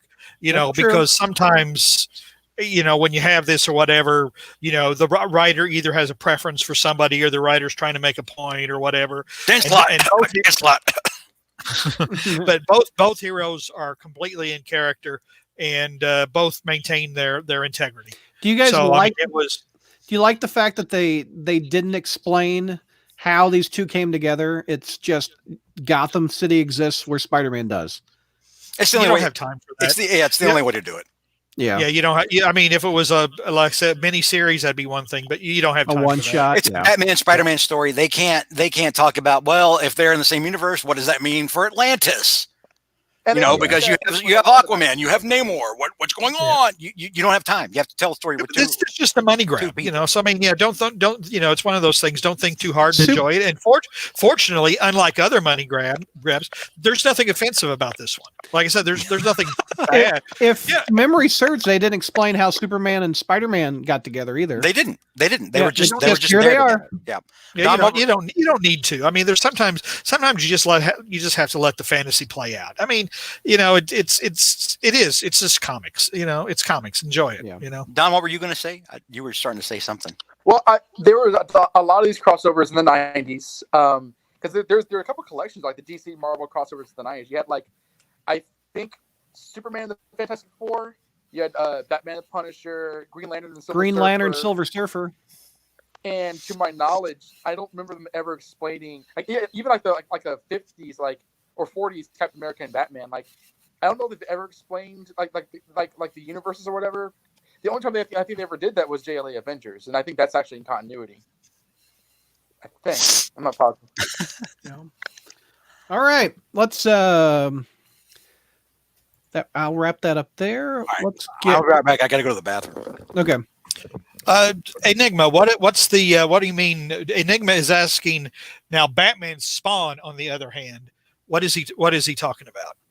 I don't know what he was referencing. Oh, probably that is not good. I guess I've actually not read that. I mean, that's kind of why I'm taking it, because I was talking about not sacrificing any character's integrity, and I get the impression that one must have been a stinker. Yeah. How's my audio? I saw somebody mention that it was low. It's real low. Okay. I'm trying to speak up. Is it better if I hold it close to my mouth? Eric, talk normally. You're in the show. Everyone can see and hear you. It's about the same. Okay, exactly. Okay. And you said that the wired earbuds don't work with the mic on it? Well, the wire is frayed. Oh. Also, the port is different because I have an iPhone 8, and the port is for an older model. So I see. I messed up well unless I switch things. I might be able to. I'm trying to think. Could I go into the Mac? Well, no, because no, the outlook's not good. I apologize. It wasn't until Sunday I realized my webcam just blows. I'm not sure why. Say this is a time to show. I don't usually people can't see around my office or whatever because we it's going so full dark. screen? But, I've got my little probably things that people don't realize I have. I have a Harley Quinn pop? I have a Harley Quinn pop because my daughter used to dress as Harley Quinn for Halloween, and this is the spitting image of my daughter, whereas this is very much like Spencer. I mean, Spencer Who is looks that on the left? Tom Holland. Oh, that's Peter Parker from. That's the Peter Parker pop from Far From Home. I think it's Far From Home, but anyway, but he's wearing the Midtown High sweater, and Spencer has one of those. That's funny. Yeah, and Spencer has one of those Midtown High sweaters. So I have Harley and Peter here. I mean, it's a spitting image of my son and daughter. So I'll be right back. One sec. I did like when I think Joker called Carnage chili con carnage at one point. I know, right? yeah, the story. I forgot to mention that. I like the line I'm the Orson Welles of crime, and you're like Abel Hasselhoff. No, you're Dolph Lundgren. Yeah. That's great stuff. How old is Spencer now, JR? 18. Oh, he is 8. Don, if that makes you feel old, think of how old it makes me feel. I back when JR were writing for the same site before Crossbase at Hero Realm, I actually did an article. It was like announcing Spencer's birth to the world. Mm-hmm. Hey Don, you were talking about that crossover trade. I have it. It's this one, and I think it came out right when they were putting out the this issue we just reviewed. I used to have that. They have there's 2 volumes of that because I have another one. This one's got the 2 Spideys, the Was it Neil? No, it wasn't Neil Adams. It was who did Hulk Batman, or was it? Jose Luis Garcia Lopez. Yes. That's right. Praise be his name. I always thought that artwork was so beautiful. Yeah, I when he think did that. he disarms Hulk with like sleep gas or something. He does. I remember Sure, that was these were all treasuries, weren't they? Yeah, Yeah. at least most of them were. Like in the early, going from Spider-Man, Superman to, at least that first two that they did was Spider-Man and Superman. Yeah. I know this is a Spider-Man show, but look at this Batman Hulk fight here. I'll full screen myself. Look at that. I love that. I need to reread that. I hardly remember it. I don't even. I've even read the Superman, Spider-Man, the second one. I've only read the first one. Yeah. Batman's a superhero version of Chuck Norris, isn't he? Or is Chuck Norris a superhero version of Batman? Look or at whatever? that But it's like, panel. That's so. And then the neither one of them be beat. yeah. Well, see, this is not one of those examples. You know, we talk about how no matter who's fighting, Batman wins. I mean, like Batman doesn't have superpowers. Right. He doesn't. Just a dude. He's crazy strong, or not strong. He's at like peak physical human strength, but you know, he's his greatest weapon is his intelligence And his wallet. and his ability to quickly do tactics and figure out which of the 10,000 different types of martial arts that he's an expert in that he's about to hit you with. Mm-hmm. You know, whether Batman's a force of nature. That's kind of what I like about Batman. It's like, for example, you know, George, how you and I we debate, you know, the Kingpin, how the Kingpin should ever beat Spider-Man or whatever. But Batman, I can see Batman beating Spider-Man. I can see Batman beating the Kingpin. Batman is a force of nature. He doesn't go down. I mean, he just there's it's almost supernatural about him. Real quick, the trivia question: what was the actual first Marvel DC crossover that they teamed up to do something? I know that the answer is not Spider-Man, Superman. I know the answer is also stupid, but I forgot what the actual one is. Do you guys know? JR? No, Okay, it's in they reprinted it right in the front. It was the Wizard of Oz Treasury. Mm-hmm. And Tom DeFalco did an intro of this trade too. Looks like. Yep. Oh, Clover fan knew it. Wizard of Oz. There you go. going back to what you were saying, JR, about you know how he's a force of nature. I've always thought of like Batman as like the hero equivalent of like a slasher film killer, like a Jason or Michael Myers or Chucky, and that he's Alan like Burnett said for the animated series they approach each episode like the villains were the protagonists and Batman was their antagonist. Not even a horror movie that way. Don, this is going to sound weird, but I think the click is tied into you scrolling. Nope, it's still there. Never mind. No, it's from my I don't know what the noise is from, but my phone is prostrate on my laptop on my lap. maybe it's the phone like hitting up against the laptop. Oh, maybe that's it. I'm You told me it was a placebo. It wasn't a medication. I thought, what? Placebos are like sugar chips. Wizard of Oz is an interesting crossover of two comic companies. Yeah.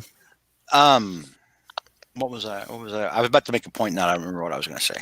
I'm sorry. I'm old. Would you want me to like before we start the next one, just like leave and come back in case that improves it? Okay. Yeah. Probably. Because it randomly gets worse. Like it's real bad now. Yeah, no. I would have tried to get my camera fixed, but quarantine. So I'll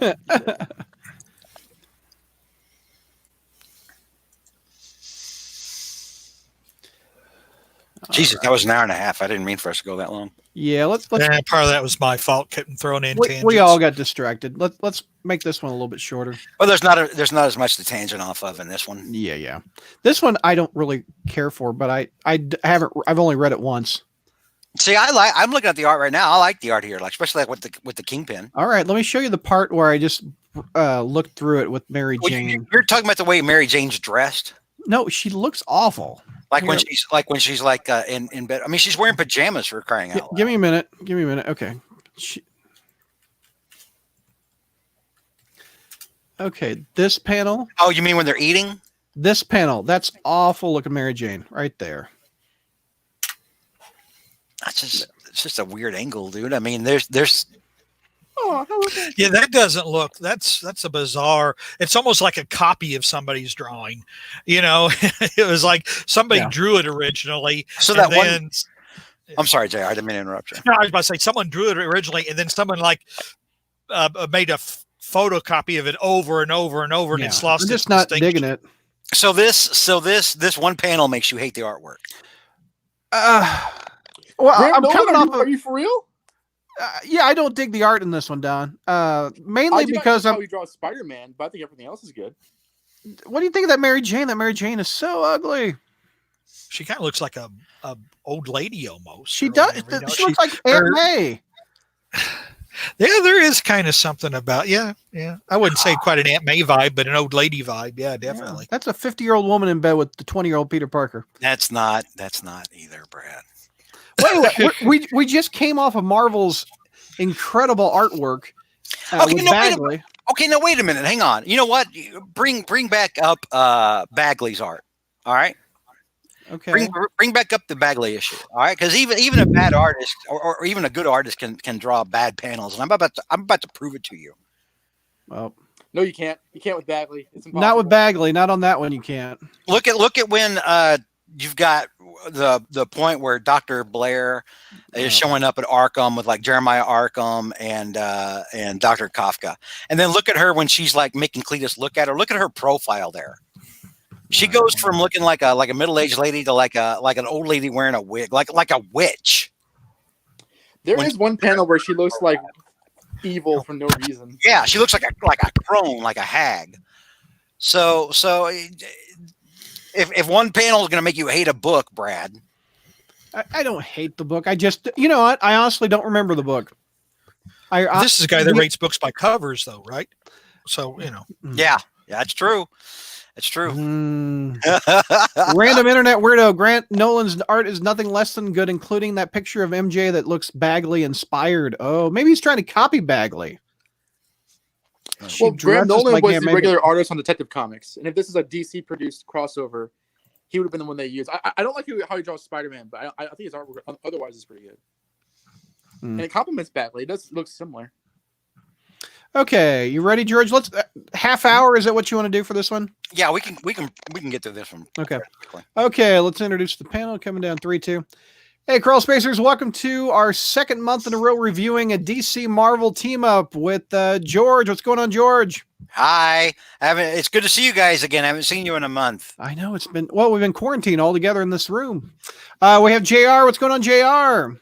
I'm just as tickled that we get to spend so much time. It's like a time warp with Donovan back with us. Let's do. And speaking of Donovan, Morgan Grant is back. Welcome, Donovan. Despite the smell for being quarantined here, it's happy. I'm happy to be here. Well, Donovan, his two favorite characters are Spider-Man and Batman, and we couldn't do a Spider-Man-Batman team up without inviting Don on. He said yes. So we are tackling the second part, George.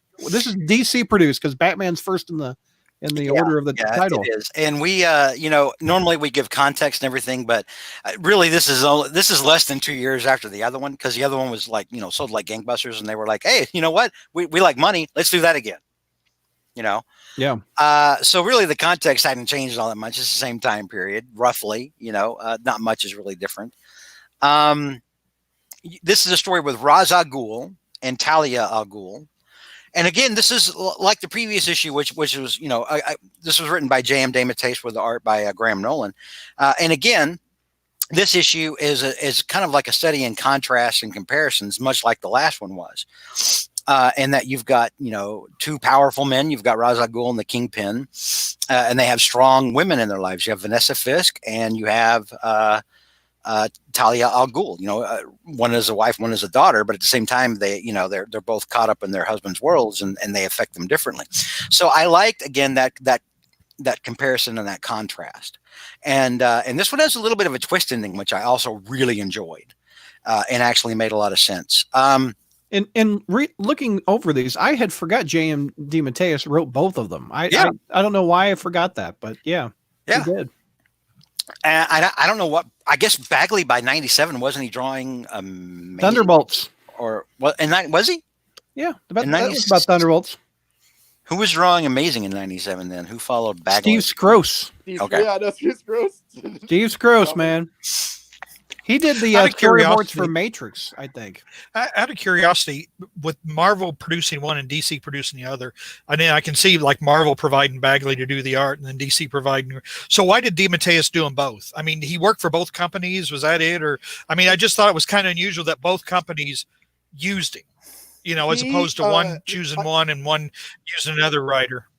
I talked to him about this at DragonCon last August, and he said that I'm trying to remember. This is recorded. You can listen to this elsewhere, but I think he said he was just asked to do this one because he did the first one. It was like, well, you want to follow this up with a DC produced one, and has experience writing Batman, so they said it only makes sense for you to do the next one of these. What is his thoughts on these two books? Is he fond of them? I know he said, because I thought he said that he liked the second one better, but when I talked to him, he said that like it's not so much that he likes the second one better, but he doesn't like Carnage, and he really enjoyed the characters of the Kingpin and Ra's al Ghul. And I said, you never used the Kingpin in your run. Was there a reason for that? And he was like, I never noticed that. I don't know why I never used the Kingpin in my run, but like he just thinks that like the villains in the second one are more compelling. But he at the same time he loved both times writing Spider-Man and Batman together. Yeah. How can you not? I know. I think they have great chemistry in both books, but more so this one. Now here's a question: if they had originally been in the same universe, George, I know you hate this because Spider-Man is kind of a sidekick to Iron Man. Would you like Spider-Man as a sidekick to Batman in the Robin role? There's no way Spider-Man could sidekick for Batman. No. No, they can work together like once they meet up on a case every now and then. But I mean, no, he would look at Batman and say, "Dude, you are way too brutal." Yeah, he would. Like Daredevil. Yeah, it's different with Dick Grayson because Dick Grayson grew up in that world, and Dick Grayson as Robin was the thing that held Batman in check. Yeah, a lot of times Batman would pull back, and Donovan knows what I'm talking about. A lot of times Batman would pull back because Robin was there. And he would, he'd be like, is this really the example I want to give to the boy? Breaking this guy's arm. And eventually Dick left anyway. Yeah, and eventually Dick left and became his own man and wound up becoming dark and gritty anyway. But no, it wouldn't work. Okay.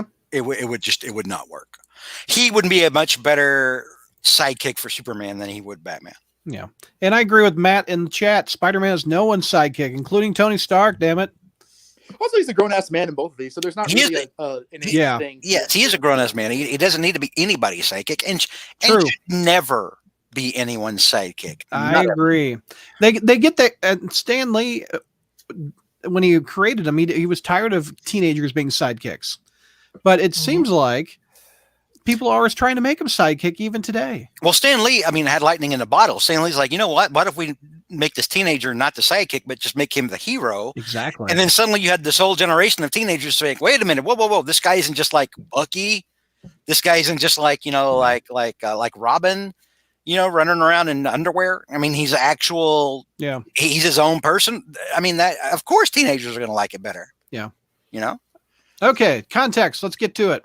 Yeah, so we've already covered the context, but you've got Ra's al Ghul and Kingpin and Talia al Ghul and Vanessa Fisk. It's a lot of this is almost like it's a Ra's and Talia and Kingpin and Vanessa story than it is a Batman and Spider-Man story.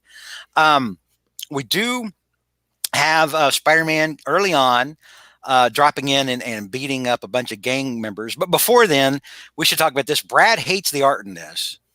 I guess I do hate I'm not offended, as JR often says, of the art, but it's not my favorite. But is this a regular Batman artist? He was the artist on Detective Comics when Chuck Dixon was writing Detective Comics in the 90s. Okay. I remember that. I like this guy's art. I like Grant Mullen's art. But Brad, I want you to go to the picture after the Spider-Man and MJ pajama picture. What, this? Yeah. After this one? Yeah. Go to the bottom of the next page where Spider-Man's swinging over the city. And I want you to show that. Share that on the screen. Blow that up. 1 sec. Oh, that looks awful. Jeez. Now this is what's I saying don't is love how he draws Spider-Man. Donovan doesn't like how he Ugh. draws Spider-Man. This in this one panel, I'll kind of agree because here Oof. from that angle with the webs and Spider-Man looking like that, it looks like Spider-Man is actually the float on Thanksgiving. Yeah, I had the same thought. He's all inflated. He's a Well, little. I mean, the head's not even proportional to the rest of the body, right? I mean, it's almost it's like he's got this brutish body and this smaller head. Well, George, You you know? just said you like the artwork, and then you rip up this panel. This I like the artwork. I'm just saying I can It's see what awful. Ron is saying and the way that he does Spider-Man. I can kind of I see Don's point on that. I don't see your point on Mary Jane and that, I think you're crazy on that. But I get Donovan's point. You gotta be able to have a certain style to draw Spider-Man because Spider-Man's such a particular design. yes. But when it comes to Batman and Rage and Kingpin, I think everybody else looks gorgeous. But Spider-Man, because Spider-Man is kind of an inhuman-looking character, like the facial features and the anatomy and the body language, Yeah. I see how he dropped the ball with him. But when we cut to like people making out and stuff or like hiding in the shadows, I think it's fine. But look at the very next panel. It's all Spider-Man ass. I mean, look at that. That just looks Well, awful. it's There's perspective. nothing wrong with that. Spider-Man ass. But here's That's I mean awful. because Of all the angles of Spider-Man, that is not flattering at there's all. throughout this whole fight and on the next page, there are instances where Spider-Man looks fine. It's when he's not moving around with his agility and jumping around. I think that's where Nolan maybe had an issue with drawing Spider-Man was in the way that Spider-Man's supposed to move. It's not the same way that Batman moves, and I think that may be what maybe threw it off a little bit because there are some panels where Spider-Man looks fine. I think this fight scene is the best he is at Spider-Man because Spider-Man's always moving and doing things in the way Spider-Man only can do effortlessly. But when he's like a static standing character, he does it stiff. He does a good job of like Spider-Man avoiding machine gun fire. And, we have, again, the multiple Spideys in one panel showing you how fast he is, which I've always loved. He does a good job with that. But yeah, in this first fight, Spider-Man jumps in on a fight between Kingpin's goons and what we find out later are representatives of Ra's al Ghul's organization. And Spider-Man cleans the clock on these mobsters. They're in the middle of a transaction and he knocks the other guy unconscious who was there selling stuff and notices the weird symbol on the imprint of his palm, which is the Ra's al Ghul symbol, which we see throughout the issue, especially on a crazy preacher who's on a TV screen talking about the end times, and he's showing you that there's only one person who can save everyone and showing you that symbol, trying to get you ready for Ra's al Ghul's plan, which is basically going to try to cause disasters around the world. Basically, Ra's al Ghul becomes Cobra Commander in this issue. He wants to destabilize the entire world and make it easy to take over. So at the same time, Kingpin's wife is dying. But as she does, as Marvel has done in different periods, different times throughout the years, Vanessa Fisk has a disease. She has cancer here, which we're going to get to later in the issue. But so that's what Kingpin's dealing with. Batman deals with Talia al Ghul showing up in Gotham. Of course, there's a lot of romantic history between the two. As is normal, Talia shows up. Assassins try to kill Batman because she has to keep up appearances for her father. It's like, and she even explains it to him. My father would think differently. He would question me if I didn't have people trying to kill you. And he's like, it's fine. It's all right. Come here. Let's go back to making out. That's just how it is between the two of them, Yeah. And later they would go on to produce a baby who was terrible. Oh, I like Damien. Of course you would. John, you like Damien, Wayne? I've grown into him, if that doesn't sound weird. Okay. Yeah. Yeah, it sounds a little weird. But yeah, so Talia comes to New York to meet with the Kingpin personally. There's a really good scene with Talia and the Kingpin, but Batman's watching the entire scene, and Talia's offer to the Kingpin is like, help us, look the other way on a couple of things. We've got to do some things here that we need you to not know about and not poke into. And Kingpin says, no, that's not how I do business. But then Talia al Ghul says, I can save your wife. And at that point, the Kingpin's like, okay, you got my attention. I'm listening. And so Batman's watching this whole thing. Spider-Man drops in.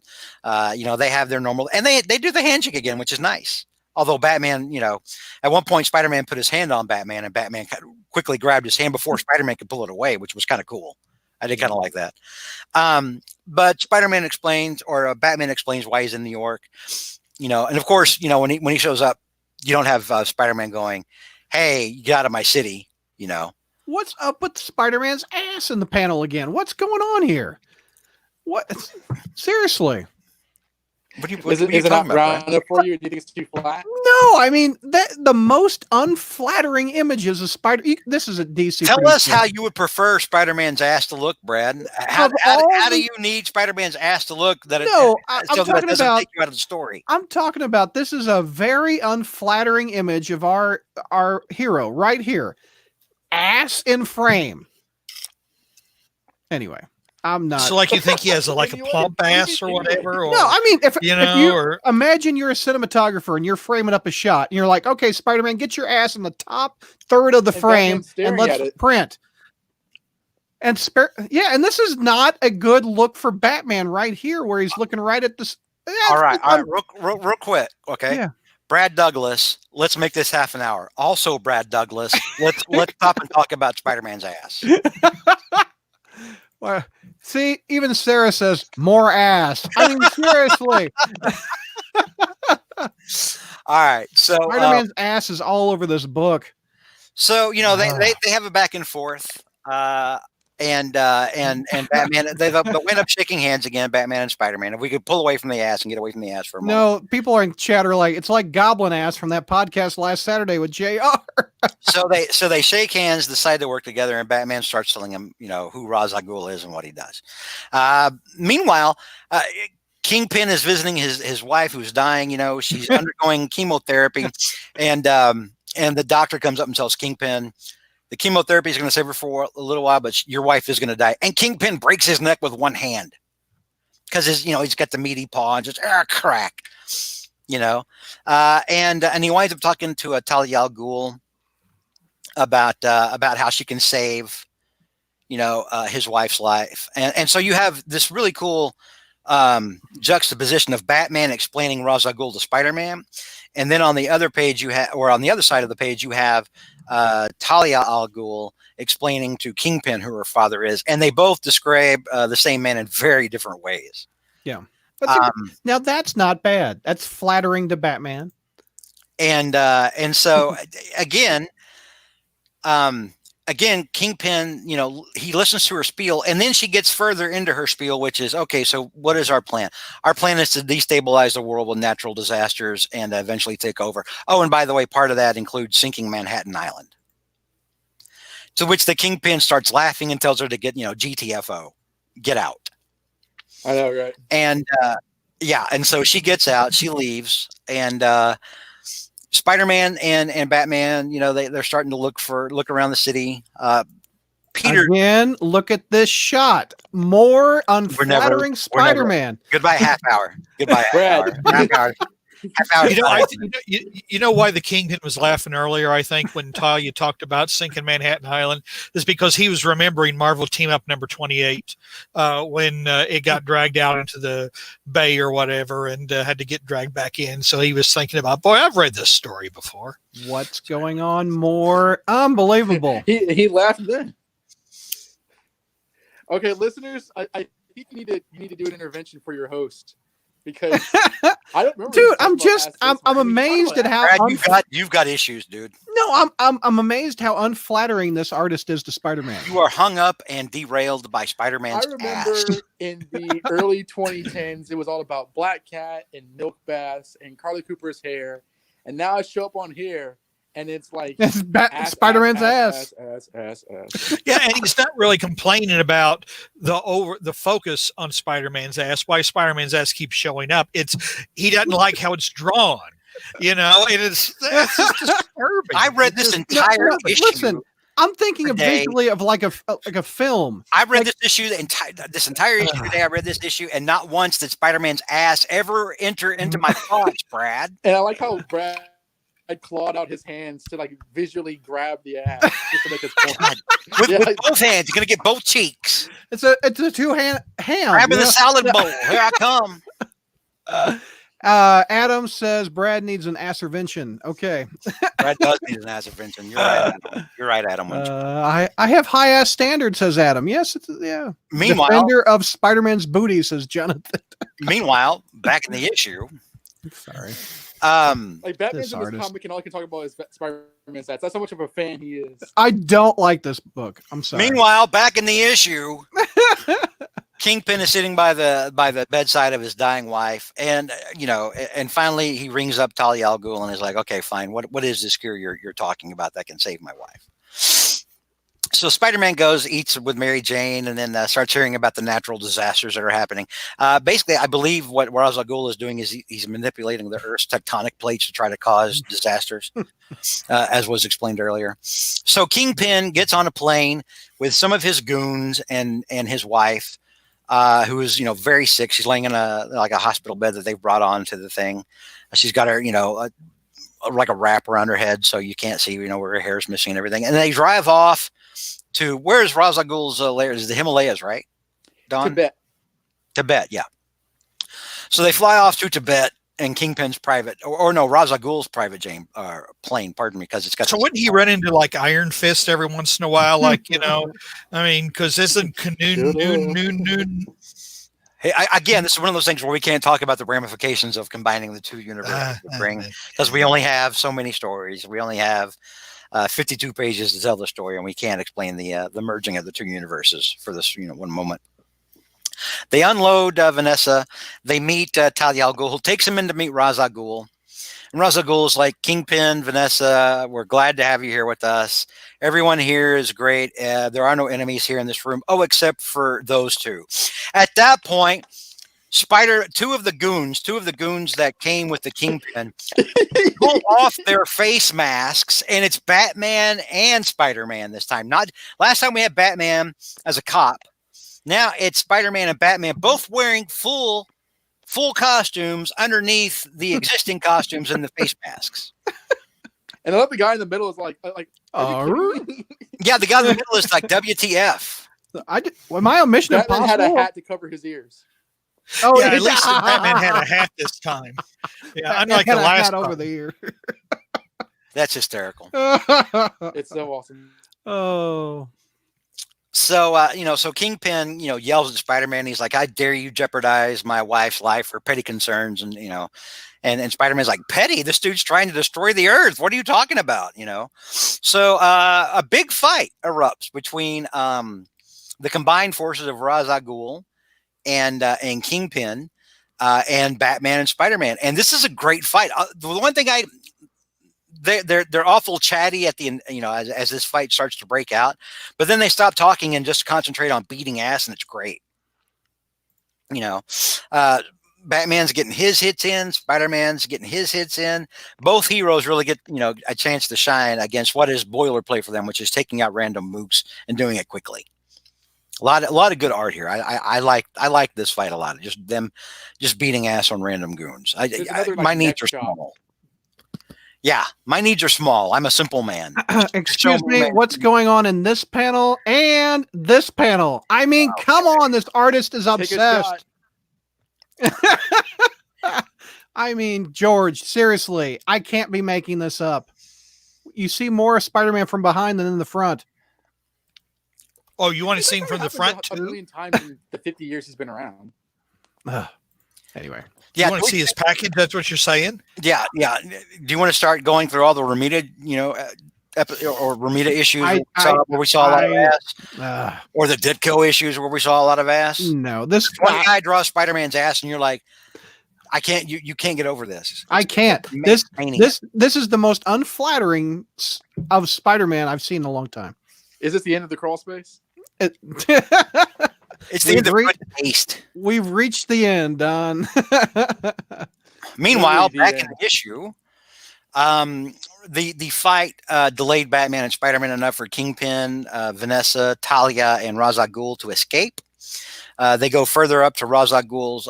They weren't at Ra's al Ghul's. I guess they were at like Ra's al Ghul's helipad, and now they're at his actual, castle or monastery or whatever the hell Ra's al Ghul lives in. It changes so much. But Spider-Man and Batman, since Batman doesn't have the Batcopter, are having to rely on Spider-Man's climbing skills. You have this great panel of Batman basically bear hugging Spider-Man, piggybacked while Spider-Man tries to climb up this glacier. How's he can't climb on ice? He's doing it He here. explains that he can. Yeah. What? It's a flat surface. I mean, the ice is not wet, Brad. It's frozen. He can climb. I've never seen him climb on ice. He's always slipping on Iceman's stuff. Anyway. When does he have his hands on Iceman stuff? I mean, he's fought Iceman before. He's picking the artwork of his ass. There's been a couple of times where he beats an X-Man ass, and he's Iceman's been there. But then an avalanche happens, and it sends them tumbling down, back to square one, and Batman winds up, Spider-Man gets knocked out by the fall, because I guess webbing can't adhere to ice. But Batman picks up Spider-Man. I love this whole thing with Batman wearing a coat. That's great. It's like Batman, but he's also a lumberjack. I don't know what's going on. But he picks Spider-Man up, gets him to safety. Meanwhile, Ra's al Ghul and Kingpin, much like Joker and Carnage, you meet your friends, and then suddenly you find the areas where you're disagreeing about. And then Kingpin's like, okay, I realize you weren't ever serious about saving my wife. You just brought me here to get on board with your plan and help you, with my vast network and resources. The two of them fight. Kingpin hauls off and knocks Ra's al Ghul across the room, and then picks him up and starts breaking his back. And then he realizes, because Ra's al Ghul even tells him, your wife didn't have cancer. I gave your wife this disease, ha ha ha, to get you up here. And then Kingpin's like, okay, great. I'm going to break you apart with my bare hands because, I'm a giant person and can do that. And then Kingpin kind of gets a look on his face like he's realizing how devious and smart Ra's al Ghul is. And then he's like, okay, maybe there's some common ground. I accept your offer. I'm going to help you. Kingpin tells him, I'm going to help you. I accept your offer, which basically means I'm going to help you destroy the Earth, destabilize it so you can take over, and then I can be one of your henchmen, more or less. For the lulz. So think about that. You've got Kingpin agreeing, A, yeah, let's knock out my base of operations. 2, sure, I'll work for you. Those should be red flags right there. So then Spider-Man's having he's having like a blacked out delirium episode where the world's drowning because of what Ra's al Ghul's doing, and he sees Mary Jane's dead body floating in the water, and he's freaking out. And then he wakes up, and Batman's there, like, "Are you done yet? Are you over this?" And then and so they're figuring out their next move, and while Ra's al Ghul and Kingpin are in Ra's al Ghul's, I guess, underground villain lair, which is like a James Bond complex. You got random goons walking around with guns, all this computer equipment, giant monitors, which we see the ranting old man that had the Ra's al Ghul symbol throughout the issue. And then Ra's al Ghul's like, all right, it's time. Let's get this done. Let's Ming the Merciless this planet. You need to input the code and hit the button. And so Kingpin, he's like, this is it, Fisk, this is your time. And so Kingpin walks over and pushes the button, or he's about to push the button, and then he's about to push the button, and Spider-Man webs him, pulls his hand away. Another fight breaks out between Ra's al Ghul's goons inside the complex. They're all shooting at Spider-Man with their high-tech weapons. I'm sure Brad will want to stop and look at ass. No, he's got him from a nice angle, and this one looks. But while they're distracted, notice you don't see Batman. You just see Spider-Man fighting these guys. While they're distracted, Ra's al Ghul, who suddenly looks like Jack Palance, and the Kingpin walk back over to the console, and he's like, "All right, do it, Fisk. Push the button on this. Show me you're serious." Kingpin doesn't hesitate, pushes the button, and then there's a panel showing Ra's al Ghul's satellite that's affecting the world's weather and tectonic plates and everything, and it explodes in orbit. And Ra's al Ghul is like, the satellite, how did this happen? So Spider-Man, over his shoulder, you've got Batman and Vanessa Fisk showing up. You know, you got Spider-Man thumbing back at Batman like, hey, I wonder who would reprogram your computer to do that. So Ra's gets involved directly. He and Batman start fighting. He charges Batman with a sword. Batman immediately hits him, knocks the sword out of his hand. Ra's al Ghul and Batman start choking each other, which is until Talia al Ghul splits them apart and tells them to stop. And of course, you know, Ra's al Ghul's thinking, "Oh, my daughter, you've helped Batman somehow do this because you're soft and you love him and you've betrayed me on this." And then Kingpin's like, "No, this was me. I did this."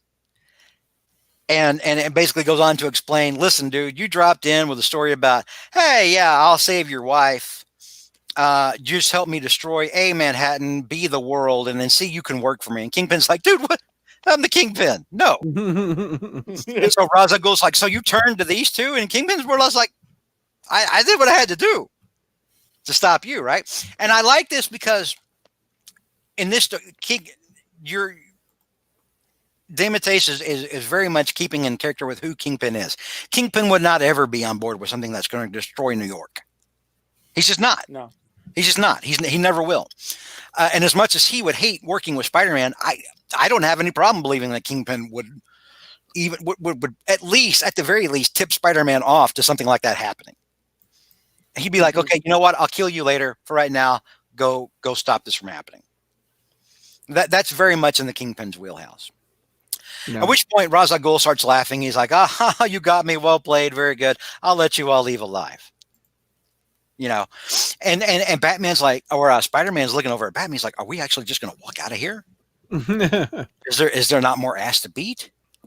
You know, and Batman, yeah, and Batman's like, "No, we're going to go. Yeah, we're going to go. It's cool. It's cool. We're just going to back out of here because if we have to fight this guy in his own lair again, it's just going to keep getting deadlier." So then, you know, Ra's al Ghul admits to Kingpin that there is no cure for his wife. So basically you have Vanessa right there and Kingpin, and Ra's al Ghul is saying, yeah, there's no cure. Sorry, your wife's still going to die. And Vanessa's like, Wilson, just let me die in peace. And he kisses her and he lets it go. And I'm like, to me, you went from doing a very Kingpin thing to a not very Kingpin thing. Kingpin would tear Ra's al Ghul apart at that point. He really would. He would go on him. He would be on him like white on rice, like a cheap suit on a lawyer. But he lets it go here. He kisses his wife, and they go back to New York. Everything's fine. Talia tells Batman she's going back off with her father, and because she's a strong, independent woman, and she's choosing to. And meanwhile, focus your camera, George. Oh, I'm sorry. Batman, Spider-Man head home. Talia al Ghul winds up sending the cure, does wind up finding an antidote for what's ailing Vanessa, sends it to Batman. Batman sends it over to Spider-Man, who gives it to the Kingpin again in a very, yes, this is what would happen between these two people. As much as they hate one another, Kingpin would totally be okay with Spider-Man dropping off an antidote to save his dying wife. He just would. And then you have a nice panel at the end with Batman and Spider-Man swinging off into New York together at the end. Mm-hmm. Decision here, Kingpin. Yeah, Kingpin winds up being the hero of this issue. It's true. True. I mean, if Kingpin doesn't get involved, you know, it might just be Batman at the end. You know, I mean, but Kingpin has the foresight to contact or to get a hold of Batman and Spider-Man and get this thing done. So yeah, at the end of the issue, the decision winner, Kingpin. Kingpin, here you go. And also in this whole thing, not once does Kingpin even get hit. Notice that. I mean, like Ra's al Ghul, he probably knows enough to know that Kingpin and Spider-Man are enemies. Not once does he ever see Spider-Man hit Kingpin. It should have tipped him off. Yeah. You know, but you know, overall, I really did like this story. I enjoyed the story. I enjoyed the twist ending. I liked it a lot. Yeah. The in DC versus Marvel that where everybody fought. Spider-Man was Ben Reilly, right? And he fought who? Was it Superboy? Superboy. Yeah, nobody wanted to see that, did they? Well, it's like clone versus clone. It's hot clone on clone action. No, nobody wanted to see that. Because Superboy was a clone of Superman. George, Spider-Man versus Batman, who wins? We never saw it in either one of these books. Listen, Spider-Man's my boy. I'm a Spider-Man fan till all the live long day, up and down the mountain. I will sing Spider-Man. Batman would school. How? How? Brad, we talked about this at length last month. It's why last month went an hour long. Is it because Batman will out-gadget him, outthink him, and Spider-Man is just going to bring the heavy hits? It's the same reason why Captain America would beat Spider-Man, Brad. I'll give you that. It's the exact same reason that Captain America would beat Spider-Man. I think this was a book, Captain America versus Batman, who wins. This was covered again. I mentioned this last month, but Bougie had kind of dealt with this in JLA Avengers, because Batman and Captain America squared off, and we're about to go at it. Yeah, and each one was like doing a move, and the other one was countering it perfectly. And then they both kind of figured this is kind of futile. We would be fighting for hours. Do you think both these issues were lost? We lost something by not having these two characters fight. They were very much teamed. It was basically a Marvel team up with both characters. Usually, even a Marvel team up, they fight just a little bit. Neither one of these guys threw down. No, I don't think that's a trope. Who misses that? That's an overused trope. Oh, but these two only meet every 20 years or whatever. Why should they fight? I mean, because people have been having these debates forever since superheroes got together. Batman's a rational person. I mean, Batman would not. I mean, no. I mean, what logic would he see in fighting Spider-Man? I would like to see Bagley draw Spider-Man versus Batman instead of hell. They made a whole Superman versus Batman movie because people want to see that, even though they and it sucked.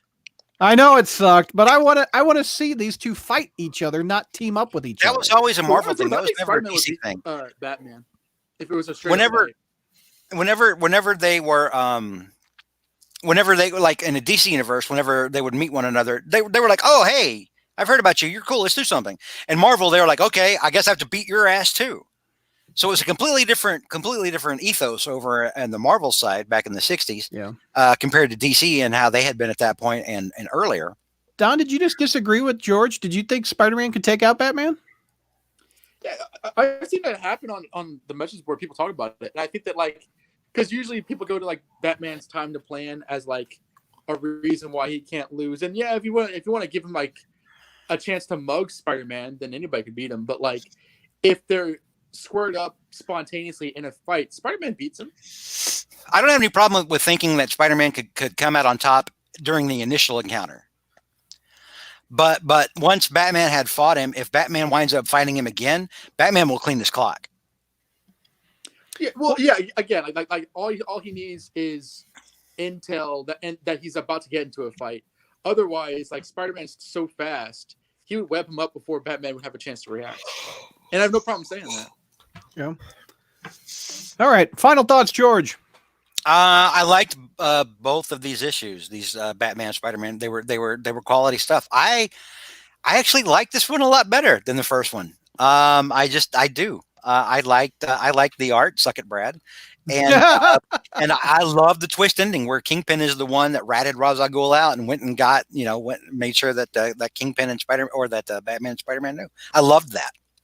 Yeah. JR, final thoughts. Yeah, I like the first one better. Same. I mean, the first one was more Batman and Spider-Man. They kind of seem to be guest stars, and they weren't really the stars of the issue. Yep. Don, final thoughts. Not nearly enough Spider-Ass for my taste, but I do agree that this one's definitely much more interested in Kingpin as a character and Ra's al Ghul. But I do like that as just something different.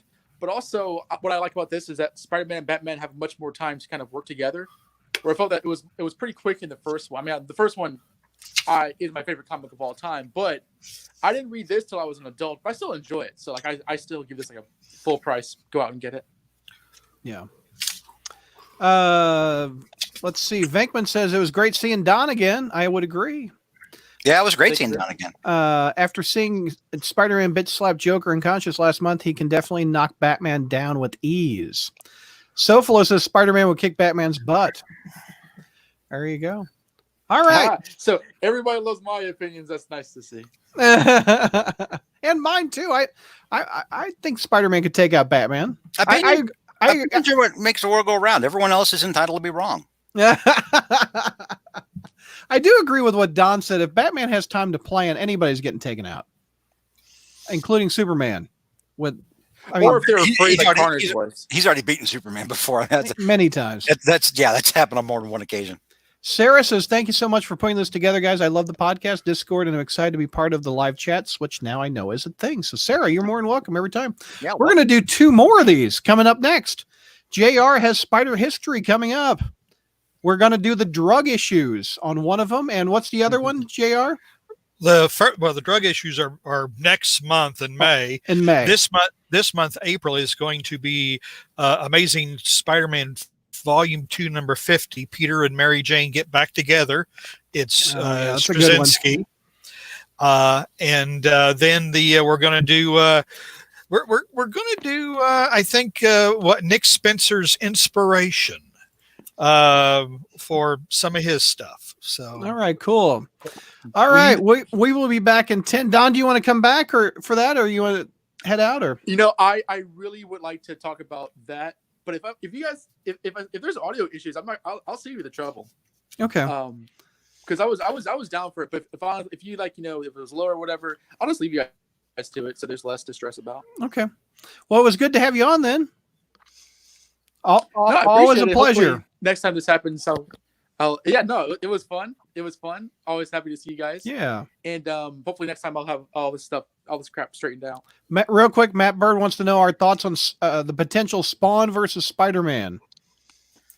There's talk of that, with McFarlane saying that could bring back the comic industry. DC Marvel team up and him drawing Spawn Spider-Man. Have you guys talked about like the whole Diamond thing and like how comics are affected by what's going on? Are we what? Have you talked about Diamond Publishing stopping publishing comics and all that kind of stuff? Distributing comics. Yeah, we did that on the news podcast a couple episodes back, but